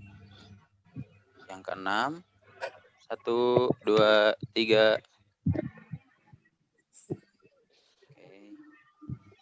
7. 1, 2, 3. Oke. Ke-8 ya. Tetap semangat ya. 1, 2, 3. Ya, sangat. Selamat. Oke. Terakhir. Terakhir. 1, 2, 3. Oke, terima kasih teman-teman semuanya. Ya. Terima kasih kepada teman-teman panitia, terus teman-teman peserta dan juga pembicara kita pada hari ini. Oke, sebelum kita melanjutkan sesi pemaparan yang ketiga, ada sedikit jeda waktu istirahat yang akan kami berikan kepada teman-teman semua hingga pukul 9:20. Mungkin untuk teman-teman yang ingin sarapan dulu atau sekedar ke kamar mandi atau sekedar stretching karena terlalu lama duduk kali ya, mungkin bisa untuk istirahat sebentar. Namun saya menghimbau untuk teman-teman peserta. Mohon maaf, Reza. Maaf, memotong. Oh ya? Mohon izin teman-teman untuk memberitahukan Pak Entang tidak bisa melanjutkan acara pada pagi hari ini. Kepada Pak Entang, terima kasih banyak Oh, iya, untuk waktunya, Pak. Terima kasih, maaf saya pamit duluan. Terima kasih, Pak Entang. Sudah ada janji yang lain, maaf ya. Terima kasih. Terima kasih banyak, Pak Entang. Terima kasih. Saya pamit Ya, ya. Bang. Terima kasih. Assalamualaikum. Waalaikumsalam. Oke, teman-teman, kita istirahat dulu sampai 9:20 waktu Indonesia Barat. Jam 10:20 waktu Indonesia Barat. Dan saya juga mengimbau teman-teman peserta agar tetap standby di ruangan Zoom ini. Saya juga ingin menginformasikan kepada para peserta untuk nanti mengisi form presensi yang akan tertera. Sertifikat akan diberikan melalui form presensi yang akan diberikan melalui Google Drive yang dikirimkan melalui grup WhatsApp. Harap dipastikan teman-teman semua mengisi data diri yang diperlukan dengan baik dan benar. Kembali saya ingin berterima kasih kepada media partner yang telah turut serta membantu dalam meramaikan acara pada pagi hari ini. Terima kasih kepada Share Event, Event Pelajar, Event Apa Aja, Bandung Talk, Info Lomba, 8H Radio ITB, ITB Hits, Liga Film Mahasiswa ITB, Forester Egg, Webinarindo, Agri FM, dan Ruang Mahasiswa. Pada teman-teman sekalian, saya persilakan untuk beristirahat terlebih dahulu.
Baik teman-teman, sembari kita menunggu waktu istirahat yang tersisa 2 menit lagi, saya ingin menginformasikan bahwa Anggara Saka juga mengadakan pameran daring yang dilaksanakan pada akun Instagram kami di @lusur2020.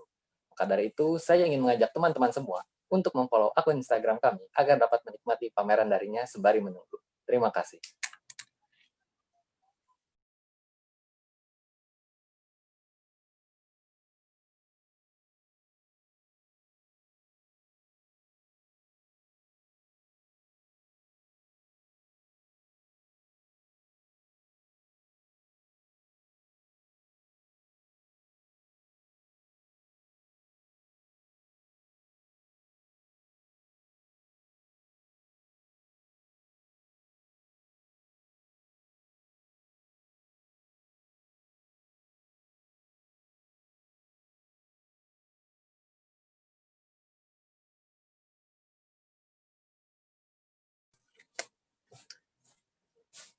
Baik teman-teman, karena waktu sudah menunjukkan pukul 10:20 waktu Indonesia Barat, mari kita lanjutkan kembali ke sesi pemaparan yang akan dipandu oleh moderator kita. Kepada Putri Risa, saya persilahkan. Terima kasih kepada Reza. Selanjutnya adalah masih sesi diskusi ya teman-teman. Ini untuk Kak Rahayu. Yap. Ya, baik Kak, ini ada 2 pertanyaan Kak. Yang pertama dari Salma. Ini pertanyaannya, kalau dilihat dari peta home range-nya, ketiga kelompok yang tadi punya home range di bagian tepi hutan. Nah, seberapa sering sih individu-individu OA dijumpai di bagian tepi hutan yang langsung terbuka ke area pertanian atau lahan terbuka? Apa mereka cenderung menghindari area itu atau dia masuk aja gitu OA-nya ke hutan? Makasih Kak. Oke, berarti saya langsung jawab aja ya untuk pertanyaan dari Salma. Oh, oke. Terima kasih Salma untuk pertanyaannya. Betul, jadi OA Jawa yang kami ikuti 3 kelompok memang karena memiliki batas langsung home range-nya dengan perkebunan, lahan pertanian, juga pemukiman, Tapi biasanya di situ ada potensi pakan yang biasanya dimanfaatkan oleh owa Jawa. Itu dia kenapa akhirnya owa Jawa memiliki batas wilayah hampir di bagian tepi antara hutan dan juga lahan pertanian. Itu juga. Kemudian seberapa sering sih owa Jawa bermain ke area terbuka itu atau melakukan foraging ke daerah sana? Itu biasanya tergantung lagi, apakah pohon-pohon buah yang biasa dimakan oleh owa Jawa itu sedang berbuah atau enggak. Dan biasanya owa Jawa akan melakukan patroli. Ini salah satu indikasi kenapa owa Jawa itu menjadi satwa yang teritorial, karena owa Jawa ini juga harus patroli untuk sumber dayanya. Penting untuk owa Jawa menjaga agar sumber daya tetap tersedia bagi kelompok. Dan itu bisa dilakukan biasanya dengan patroli di sekitar areal wilayah jelajah mereka atau home range, termasuk di bagian tepi kawasan. Dan kalau ditanya seberapa sering sih mereka ke daerah batas tepi kawasan yang berbatasan langsung dengan areal pemukiman atau areal pertanian, kembali lagi itu tergantung dari apakah buah-buah di sekitar sana yang biasa dimakan owa Jawa itu dimakan atau enggak.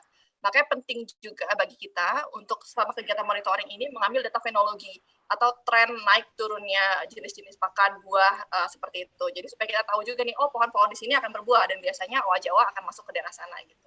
Karena owa Jawa seperti kita tahu memang banyak ditemui di hutan primer, tapi juga banyak ditemui di hutan sekunder kayak gitu. Semoga menjawab ya pertanyaan Salma. Nanti bisa diskusi lagi kalau misalkan mau nanya. Baik, terima kasih Kak untuk jawabannya. Mungkin ini pertanyaan selanjutnya dari Erlan. Apakah pengaruh wisata alam di Loop Trail mengganggu populasi owa Jawa di Cikaniki? Ada saran Kak? Wisata seperti apa nih yang cocok dengan upaya konservasi owa Jawa di Cikaniki? Terima kasih Kak. Sama-sama. Makasih Kang Erlan untuk pertanyaannya. Jadi mengenai wisata alam, kalau teman-teman tahu Taman Nasional Gunung Halimun Salak ini juga cukup populer sebagai tempat wisata alam yang biasa dikunjungi oleh pengunjung dari perkotaan, termasuk di daerah Citalahap Sentral sendiri gitu. Dan memang sudah ada jalur interpretasi yang melewati home range wilayah jelajah kelompok A dan kelompok B. Dan biasanya pengunjung akan ke sana karena dari Citalahap itu ada stasiun riset Cikaniki namanya milik Taman Nasional Gunung Halimun Salak dan juga kantor resort yang berjarak sekitar 2 km dari kampung Citalahap, dan biasanya itu menjadi jalur trekking untuk pengunjung, biasanya akan lewat sana kayak gitu. Dan seberapa pengaruh sih? Nah, ini dia. Biasanya kalau yang kami lihat untuk pengunjung yang masuk hutan memang biasanya sudah memiliki ketertarikan tertentu untuk wisata alam, contoh untuk bird watching. Dan kemudian yang mungkin nanti bisa dikembangkan ke depannya bekerja sama dengan Taman Nasional Gunung Halimun Salak, kita bisa melakukan kegiatan primate watching. Karena memang kelompok A, satu kelompok yang memang sudah kita ikuti setiap harinya itu, memang sudah terhabituasi bahkan sebelum kami memulai kegiatan penelitian. Karena memang mereka sudah terbiasa dengan adanya lalu lintas manusia atau pengunjung yang melewati wilayah jelajah mereka. Dan menurut saya itu menjadi sebuah potensi untuk wisata keberlanjutan ke depannya gitu. Dengan catatan, harus ada informasi, harus ada tata cara atau SOP bagi pengunjung yang akan memasuki kawasan, seperti tidak berisik, kemudian mengenakan protokol keselamatan yang benar, tidak mengganggu satwa liar, dan tidak men-trigger satwa liar untuk mendekati kita. Ini yang menjadi masalah di beberapa kegiatan primate watching yang suka kita lihat, di mana biasanya orang merasa penting untuk memberi makan satwa liar, padahal itu salah. Padahal satwa liar seperti owa Jawa, makaka, atau jenis lainnya sudah cukup banyak memiliki makanan di habitat alami mereka gitu.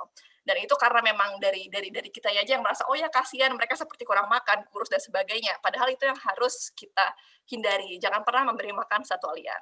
Itu kalau misalkan tadi terkait wisata yang cocok yang bisa kita kembangkan, salah satunya primate watching, Kak Erlan.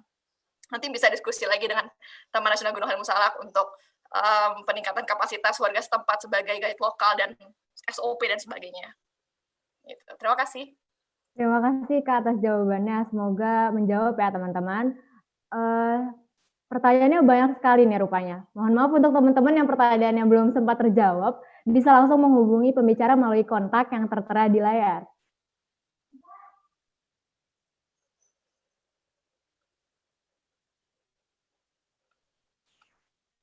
Ya, maaf teman-teman panitia. Baik.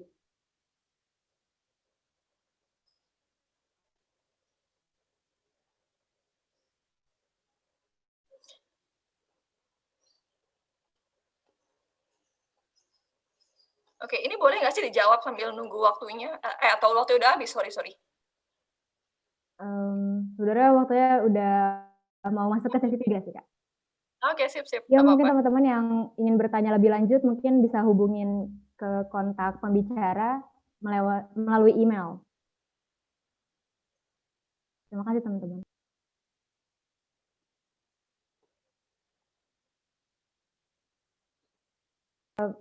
Baik, langsung saja rangkaian acara selanjutnya adalah sesi 3. Mari kita simak materi yang 3 yang akan dibawakan oleh rekan-rekan dari Garda Himabio Nimfea ITB kepada Ashley dan Bianca. Waktu dan tempat dipersilakan. Oke, izin share screen ya.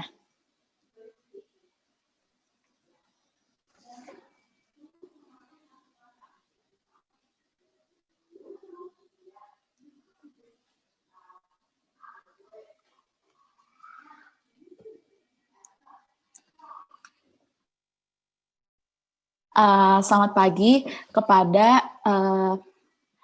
Bapak Ibu dosen, Pak Indra, Bu Meita, dan dosen lainnya yang hadir. Selamat pagi juga kepada Mbak Rahayu, dan selamat pagi kepada peserta webinar Anggara Saka kali ini.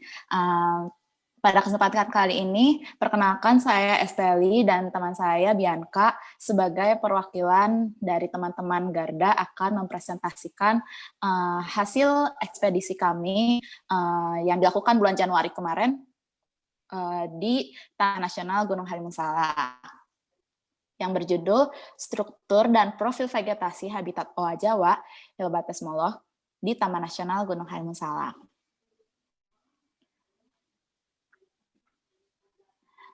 Sebelumnya, perkenalkan saya dan Bianca juga salah satu mahasiswa biologi. Kami merupakan mahasiswa tingkat akhir yang mengikuti organisasi Garda di himpunan. Seperti itu. Nah, berikut adalah outline presentasi yang akan kami sampaikan. Nah, Owa Jawa seperti yang tadi sudah banyak dideskripsikan oleh Bapak Entang dan Kak Rahayu, merupakan hewan endemik Pulau Jawa yang populasinya terus menurun, sempat naik juga, dan sekarang berstatus endangered. Nah, tadi juga sudah disampaikan bahwa owa Jawa merupakan primata yang pakan utamanya merupakan buah-buahan, sehingga tadi juga sudah disampaikan lagi bahwa owa Jawa memiliki jasa ekosistem sebagai seed disperser.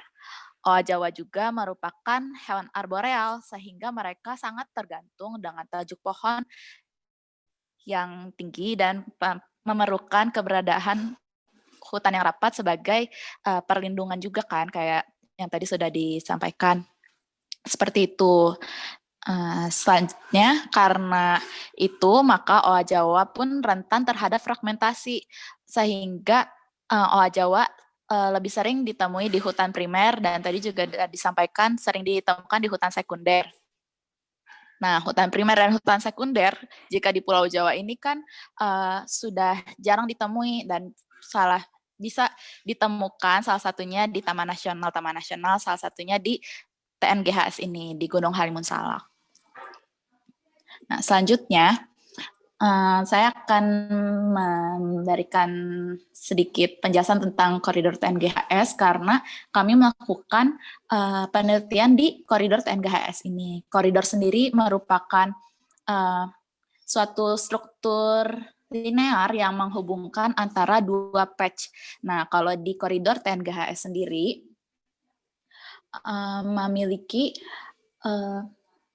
memiliki dua patch, yaitu Gunung Halimun dan Gunung Salak. Nah, koridor TNGHS ini merupakan koridor yang cukup luas ya, memiliki luas kurang lebih 1.133,57 km kuadrat. Nah, dan koridor TNGHS ini terletak di Sukabumi, Jawa Barat, Indonesia. Fungsi koridor sendiri apa sih?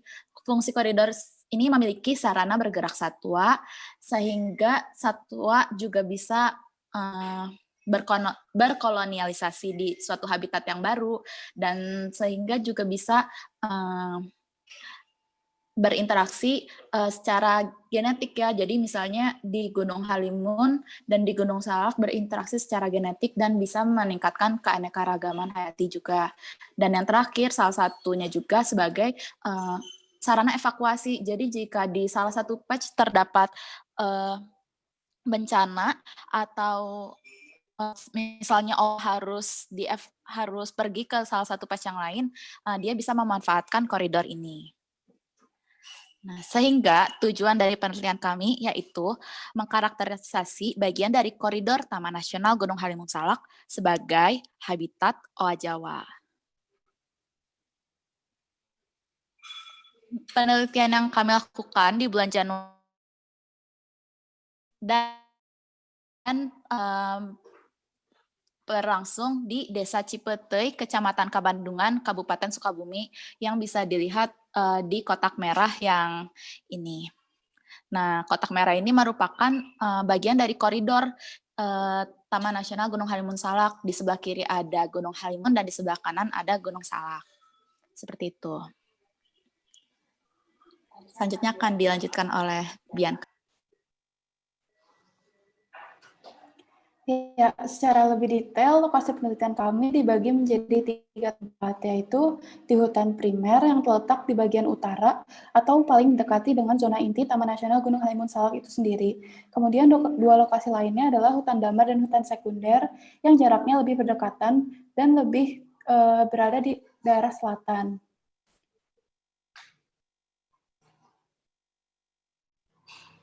Berikut ini merupakan perbandingan kondisi lokasi penelitian kami. Dapat dilihat bahwa suhu di hutan primer memiliki bernilai paling tinggi dibandingkan dengan kedua hutan lainnya. Sementara itu, kelembapannya paling rendah dibandingkan kedua hutan lainnya, dengan intensitas yang paling tinggi juga. Hal ini terjadi karena pada saat pengamatan, kondisi cuaca di hutan primer ini cerah. Sementara untuk kedua hutan lainnya, kondisi cuacanya sedang hujan. Kemudian hutan sekunder ini merupakan bekas ladang yang kemudian ditanami dengan vegetasi alaminya. Sementara untuk hutan damar ini merupakan bekas lahan perhutani yang ditanami oleh damar dan pohon kopi. Berikut ini merupakan metode penelitian yang kami gunakan, dibagi menjadi 3 secara umum, yaitu analisis vegetasi, analisis diagram profil, dan juga kondisi lingkungan. Untuk analisis vegetasi, plot yang kami gunakan adalah 20 meter x 20 meter dengan 3 kali pengulangan.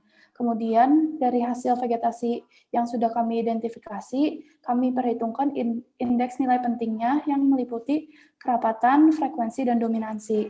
Selain itu, dilakukan juga analisis indeks keanekaragaman Shannon-Wiener dan juga indeks dominansi. Sementara itu, analisis diagram profil dilakukan dengan ukuran plot yang berbeda, yaitu berukuran 20 x 30 meter. Sama dengan analisis vegetasi, dilakukan 3 kali pengulangan juga. Kemudian, pohon-pohon dengan diameter di atas 10 cm diproyeksikan secara vertikal dan horizontal menggunakan aplikasi GeoGebra Classic dan juga Adobe Photoshop. Untuk kondisi lingkungan, suhu dan kelembapan udara diukur menggunakan sling psychrometer, sementara untuk intensitas cahaya diukur menggunakan luxmeter.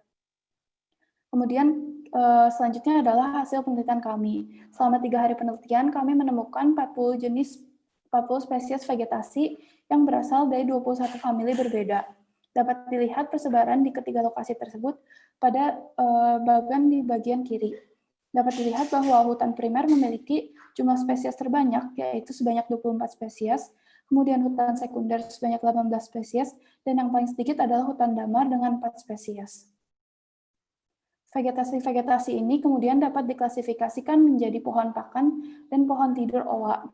Dapat dilihat bahwa ada yang memiliki kedua fungsi atau hanya salah satu fungsi saja, seperti Mysopsis emini dan Quercus theismani yang memiliki kedua fungsi. Sementara itu, Cimawalihi yang banyak ditemukan juga di Taman Nasional Gunung Halimun Salak memiliki fungsi sebagai pohon pakan. Dan ada juga yang berfungsi hanya sebagai pohon tidur seperti Ficus globosa dan juga Symplochus cochinsinensis. Di sebelah kanan terdapat beberapa gambar seperti Quercus theismani, Castanopsis argentea, dan Sauroia bracteosa. Ini merupakan hasil dari analisis indeks nilai penting, di mana dua indeks nilai penting tertinggi pada masing-masing lokasi kami tampilkan. Dari hasil ini kami mengetahui bahwa komunitas di hutan primer tersusun dari Mysops quercus. Dapat dilihat bahwa kerapatan Mysops sendiri jauh lebih tinggi dibandingkan kerapatan quercus. Hal ini berkontribusi kepada nilai indeks nilai penting dengan hasil 91,77% untuk Mysops emini dan 29,29% untuk Quercus tasmani. Mengapa nilainya bisa sangat berbeda? Hal ini terjadi karena Mysops emini ini adalah spesies invasif yang ditanam di Taman Nasional Gunung Halimun Salak. Sementara itu, untuk hutan sekunder,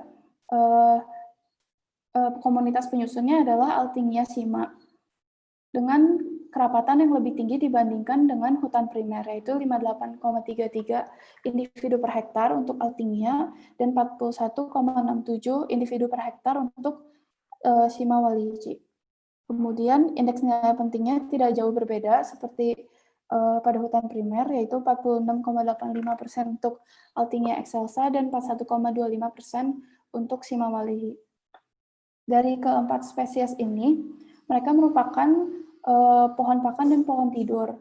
Dengan begitu, maka diharapkan bahwa hutan-hutan ini dapat mendukung kehidupan owa di Taman Nasional Gunung Halimun Salak. Untuk hutan damar, sangat berbeda daripada kedua hutan lainnya karena merupakan hutan tanam monokultur, sehingga hanya ditemukan satu jenis spesies, yaitu Agathis damara, dengan kerapatan yang sangat tinggi, yaitu 767 individu per hektar. Kami tidak dapat melakukan analisis indeks nilai penting karena hanya terdapat satu jenis spesies. Selanjutnya, ini merupakan hasil analisis indeks keanekaragaman dan indeks dominasi pada ketiga lokasi. Dapat dilihat bahwa antara hutan primer dan hutan sekunder, jumlah spesies pohon yang kami temukan sama, yaitu 13 spesies, dan indeks keanekaragaman maupun indeks dominasi bernilai mirip. Indeks keanekaragaman bernilai 2,3, sekitar 2,3, berarti beraneka ragam sedang menurut kriteria indeks keanekaragaman Shannon-Wiener. Sementara untuk indeks dominansi, angkanya mendekati 0 atau dapat dikatakan bahwa spesiesnya tersebar atau tidak adanya dominansi. Sementara itu, pada hutan damar hanya ditemukan satu spesies, sehingga indeks keanekaragamannya bernilai 0 atau tidak beraneka ragam. Dan indeks dominansinya bernilai 1 atau bernilai maksimum, yang berarti terpusatnya suatu jenis spesies. Kemudian selanjutnya merupakan analisis diagram profil yang akan dijelaskan oleh Esteli. Ya, kami juga melakukan analisis diagram profil pada ketiga lokasi. Yang pertama ini adalah diagram profil pada hutan primer. Di hutan primer dapat dilihat bahwa terdapat 3 stratum atau lapisan. Yang pertama itu stratum A yang memiliki ketinggian kurang lebih 30 meter, dan stratum B yang memiliki ketinggian kurang lebih 20 meter, dan stratum C yang memiliki ketinggian kurang lebih 10 sampai 15 meter. Nah, dari diagram profil ini dapat dilihat bahwa terdapat spesies-spesies yang memang dimanfaatkan oleh owa Jawa sebagai pohon tidur, dan pohon tidur sendiri merupakan pohon yang biasanya letaknya itu di tajuk tertinggi supaya bisa menghindari dari para predator, dan di sini bisa ditemui ya salah satunya ini Althingnia excelsa. Namun di diagram profil secara vertikal dapat dilihat bahwa tajuknya itu kurang kontinu. Jadi dari satu pohon ke pohon lain masih terdapat gap, sehingga kondisi yang seperti ini kurang cocok bagi owa Jawa yang merupakan hewan arboreal untuk bisa bergerak secara bebas, seperti itu. Nah, selanjutnya merupakan diagram profil hutan sekunder. Jika dibandingkan dengan diagram profil hutan primer, terdapat perbedaan yang cukup signifikan. Di sini hanya terdapat 2 strata dan ketinggiannya pun berbeda daripada strata yang ada di hutan primer. Di hutan sekunder, strata A ini memiliki ketinggian kurang lebih 20 meter, tidak lebih dari 20 meter, dan yang di stratum B ini memiliki ketinggian kurang lebih 10-15 meter. Nah, hal ini juga perlu menjadi suatu perhatian bahwa ini tuh kurang cocok menjadi lokasi untuk owa Jawa dapat beristirahat. Namun di lokasi ini terdapat banyak spesies yang dapat dimanfaatkan oleh owa Jawa sebagai pakan, seperti sebagai pakan. Seperti itu. Nah, namun bisa dilihat juga di gambar yang sebelah kanan, dari plot sebesar 30x20 meter hanya ditemui tajuk kurang lebih setengah dari plot ini, yang berarti sangat dekat dengan lahan terbuka. Jadi mungkin untuk owa Jawa tinggal dan berhabitat di sini kurang cocok, namun owa Jawa bisa saja mampir ke hutan sekunder di sini. Dan yang terakhir merupakan diagram profil hutan damar. Terdapat perbedaan signifikan pula, seperti yang tadi sudah dijelaskan, bahwa hutan damar ini terdiri atas satu spesies saja, yaitu Agathis damara. Nah, terlihat juga dari diagram profil horizontalnya bahwa tertata rapi susunan pohonnya, karena hutan damar ini juga ditanam secara sengaja ya oleh perhutani dulu dan sekarang menjadi kawasan Taman Nasional Gunung Halimun Salak. Nah, tinggi dari damar sendiri cukup bervariasi walaupun mereka ditanam dalam umur yang sama.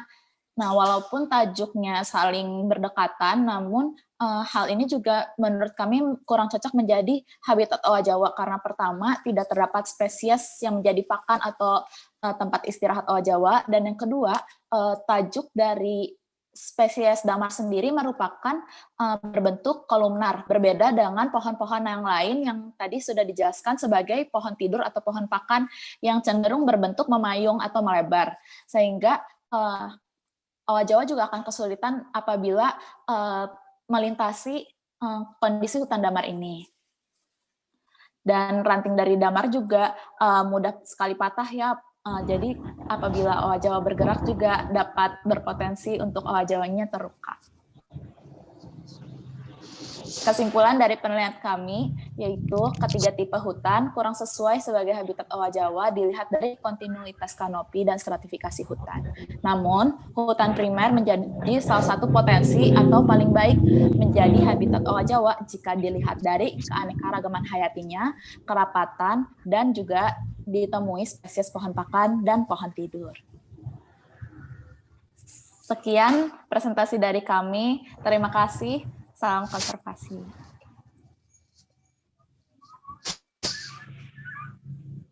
Baik, terima kasih atas pemaparan materinya dari Aspi dan Bianca tentang hasil ekspedisi Garda ke Taman Nasional Gunung Halimun Salak. Di sini saya coba simpulkan lagi bahwa terdapat pohon tidur dan pohon pakan, untuk owa Jawa misalnya Puspa dan Rasamala. Kemudian ketiga tipe hutan yang diteliti kurang sesuai sebagai habitat owa Jawa. Mungkin karena sudah masuk ke sesi diskusi lagi, di sini saya ingin menyebutkan satu pertanyaan untuk Ashley dan Bianca dari Jamal. Pertanyaannya adalah, apa penyebab utama kematian atau penurunan populasi owa Jawa di Taman Nasional, dan apakah lebih dominan faktor biologis seperti umur, penyakit, atau faktor lingkungan habitasi atau faktor gangguan eksternal? Untuk Bianca dan Ashley, waktu dan tempat dipersilakan. Oke, terima kasih untuk pertanyaannya Pak Jamal ya. Jadi sebenarnya kalau dari hasil penelitian kami yang hanya 3 hari itu, kami belum bisa menyimpulkan penyebab utama kematiannya. Namun seperti fragmentasi habitat seperti itu merupakan salah satu faktor pendorong juga. Namun kami belum bisa menjawab apakah lebih dominan antara faktor biologisnya atau faktor lingkungan. Mungkin dari Esteli atau mungkin dari Kak Rahayu bisa ditambahkan.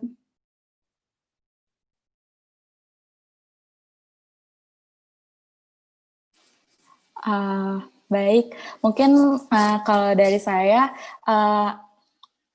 betul seperti yang apa kata Bianca, tapi hanya menambahkan bahwa faktor lingkungan itu sangat berpengaruh pada populasi owa Jawa, karena dengan berkurangnya habitatnya juga bisa menurunkan potensi owa Jawa untuk bisa saling bertemu atau membentuk kelompok yang baru. Namun kalau misalnya ditanya untuk faktor manakah yang lebih berpengaruh, mungkin perlu dilakukan penelitian lebih lanjut, dan Kak Ayu sebagai yang sudah sering bermain dengan owa Jawa mungkin lebih bisa menjelaskan seperti itu. Oke. Ini kan waktu ya pembicara 3 nih yang menjawab nih, kenapa jadi dilempar ya? Boleh Kak. Jika ingin menambahkan. Utama kematian atau penurunan populasi owa Jawa, apakah lebih dominan faktor biologis, faktor lingkungan, atau faktor gangguan eksternal? Kalau misalkan di Taman Nasional Gunung Halimun Salak sendiri, terutama di kawasan di tempat kami melakukan kegiatan, kalau selama ini populasinya cukup stabil. Yang kami lihat akan ada faktor alami yang menyebabkan kematian satwa tersebut gitu. Tapi kalau misalkan untuk wilayah lain yang menyebabkan penurunan populasi, salah satunya adalah perburuan. Itu yang terjadi di beberapa habitat yang bukan merupakan kawasan konservasi, dan itu salah satu ancaman terbesar selain dari habitat loss. Jadi ini menarik banget, terima kasih untuk pertanyaannya, karena ini akan menjadi penelitian selanjutnya, seperti tadi teman-teman dari Garda Nymphea juga sudah sampaikan. Ini bisa lagi digali kayak apa sih sebenarnya faktor utamanya kalau misalkan di Taman Nasional itu kayak gimana gitu. Sedikit tambahan dari saya sih itu. Terima kasih Kak. Terima kasih Kak Rahayu, dan terima kasih pula kepada Bianca dan Ola atas jawabannya. Baik, teman-teman sekalian, rangkaian sesi diskusi pada pagi hari ini sudah terlaksana dengan baik. Kita sudah mendapatkan materi-materi luar biasa dari keempat narasumber. Sesi selanjutnya saya kembalikan kepada MC untuk Saudara Reza, dipersilakan. Oke, terima kasih Putri Risa atas sesi yang tadi. Tidak terasa teman-teman, sekarang kita sudah sampai nih ke penghujung acara hari ini. Menarik sekali bukan pemaparan yang disampaikan oleh keempat narasumber kita dari Pak Antang Iskandar, Kak Rahayu Oktaviani, dan perwakilan Garda Nymphea ITB, Ola dan Bianca. Semoga ilmu yang telah disampaikan semakin membuka wawasan kita ini mengenai owa Jawa. Bahwa owa Jawa bukan merupakan owa Jawa merupakan komponen penting dalam ekosistem hutan. Namun populasi owa Jawa sendiri semakin menurun akhir-akhir ini. Maka diperlukan suatu aksi nyata yang bisa kita lakukan untuk menyelamatkan, melestarikan hewan cantik ini. Tidak hanya mahasiswa, namun seluruh masyarakat perlu diajak berperan dalam perubahan ini. Untuk apa? Tentu untuk menjaga keberadaan owa Jawa, agar anak cucu kita tetap bisa melihat hewan cantik ini secara langsung. Karena kalau bukan kita sendiri, siapa lagi? Baik teman-teman, sebelum kita menutup rangkaian acara pada pagi hari ini, kami selaku Panitia Anggara Saka 2020 Telusur ingin berterima kasih juga kepada Ibu Karlia Meta, selaku dosen pembimbing kegiatan kemahasiswaan Geologi ITB, yang telah meluangkan waktunya untuk hadir pada kesempatan pagi hari ini. Sebelumnya, kami ingin mempersilahkan kepada Ibu Meta untuk memberikan sepatah dua patah kata pada sesi kali ini. Kepada Ibu Meta, saya persilahkan. Baik, terima kasih Reza, dan juga saya ucapkan selamat pagi kepada Kak Rahayu dari OA Halimun, lalu juga kepada seluruh panitia acara, sehingga acara pagi ini bisa terlaksana dengan baik, begitu ya acara Anggara Saka ini, dan juga kepada seluruh masa Nymphea, selamat pagi semuanya. Kepada Kak Rahayu, terutama saya ucapkan terima kasih yang sebesarnya. Sayang sekali Pak Antang sudah keluar lebih dulu begitu ya dari acara ini. Tadi saya belum sempat mengaturkan terima kasih saya pada Kak Rahayu. Menarik sekali sharingnya dan luar biasa gitu ya, mengabdikan waktu dan tenaganya untuk melihat bagaimana owa Jawa ini begitu, lalu berusaha melestarikan owa Jawa ini. Dan Kak Rahayu mungkin ke depannya nanti bisa berkolaborasi dengan kami lebih jauh, baik di penelitian maupun kalaupun sudah pada lulus gitu ya, nanti ke depannya bisa kalian terus dengan Kak Rahayu di pelestarian owa Jawa ini begitu. Nah, lalu untuk semua yang hadir juga, ini acara yang saya lihat tadi yang hadirnya banyak sekali ya, meskipun kalau dibilang mungkin ini adalah acara satu himpunan saja, karena kami ada 7 sekarang himpunannya di fakultas. Nah ini tapi luar biasa yang hadirnya banyak, jadi selamat Nimfea sudah bisa membuat acara yang menarik, banyak minat dari orang-orang yang memang peduli begitu ya hal ini, jadi dipertahankan hal-hal baik seperti ini untuk acara-acara ke depannya. Dan untuk seluruh peserta yang datang, terima kasih banyak juga sudah turut meramaikan acara pagi ini. Semoga kedepannya kita semua mendapat manfaat dan lebih tergerak begitu ya, lebih peduli dengan konservasi primata, bukan hanya owa Jawa dan juga bukan hanya primata ya, karena yang paling penting di muka bumi ini seperti yang kita tahu bukan hanya manusia, semuanya penting begitu. Baik, itu saja mungkin dari saya, Reza, kata-kata terima kasihnya. Baik, terima kasih banyak untuk Ibu Karlia Meta selaku dosen pembimbing kegiatan kemahasiswaan biologi ITB atas waktu yang telah diberikan pada kesempatan pagi hari ini. Baik, kembali kami juga ingin berterima kasih kepada teman-teman peserta, teman-teman panitia, dan juga pembicara luar biasa kita pada pagi hari ini, Pak Antang Iskandar, Kak Rahayu Oktaviani, Esteli Rosabel Febiola, dan Bianca Angelik. Saya juga ingin berterima kasih kepada media partner yang telah turut serta membantu dalam meramaikan acara pada pagi hari ini. Terima kasih kepada Share Event, Event Pelajar, Event Apa Aja, Bandung Talk, Info Lomba, 8EH Radio ITB, ITB Hits, Liga Film Mahasiswa ITB, Forester Egg, Webinar Indo, Agri FM, dan Ruang Mahasiswa. Terakhir, saya ingin mengingatkan kepada para peserta untuk mengisi link presensi guna memperoleh e-sertifikat. Sebelum saya pamit undur diri, saya juga ingin mengajak teman-teman semua untuk memfollow akun Instagram kami di @telusur2020 dan @gardaitb untuk dapat menikmati pameran daring kami. Sekian untuk acara talk show pada hari ini. Saya Reza selaku pembawa acara dan mewakili teman saya Putri Risa selaku moderator pamit undur diri. Mohon maaf apabila ada kesalahan baik dalam tutur kata maupun bahasa. Karena semua kekurangan datangnya dari diri saya sendiri dan semua hal yang positif datangnya dari Allah. Akhir kata saya ucapkan terima kasih, selamat pagi, dan salam konservasi. Salam konservasi.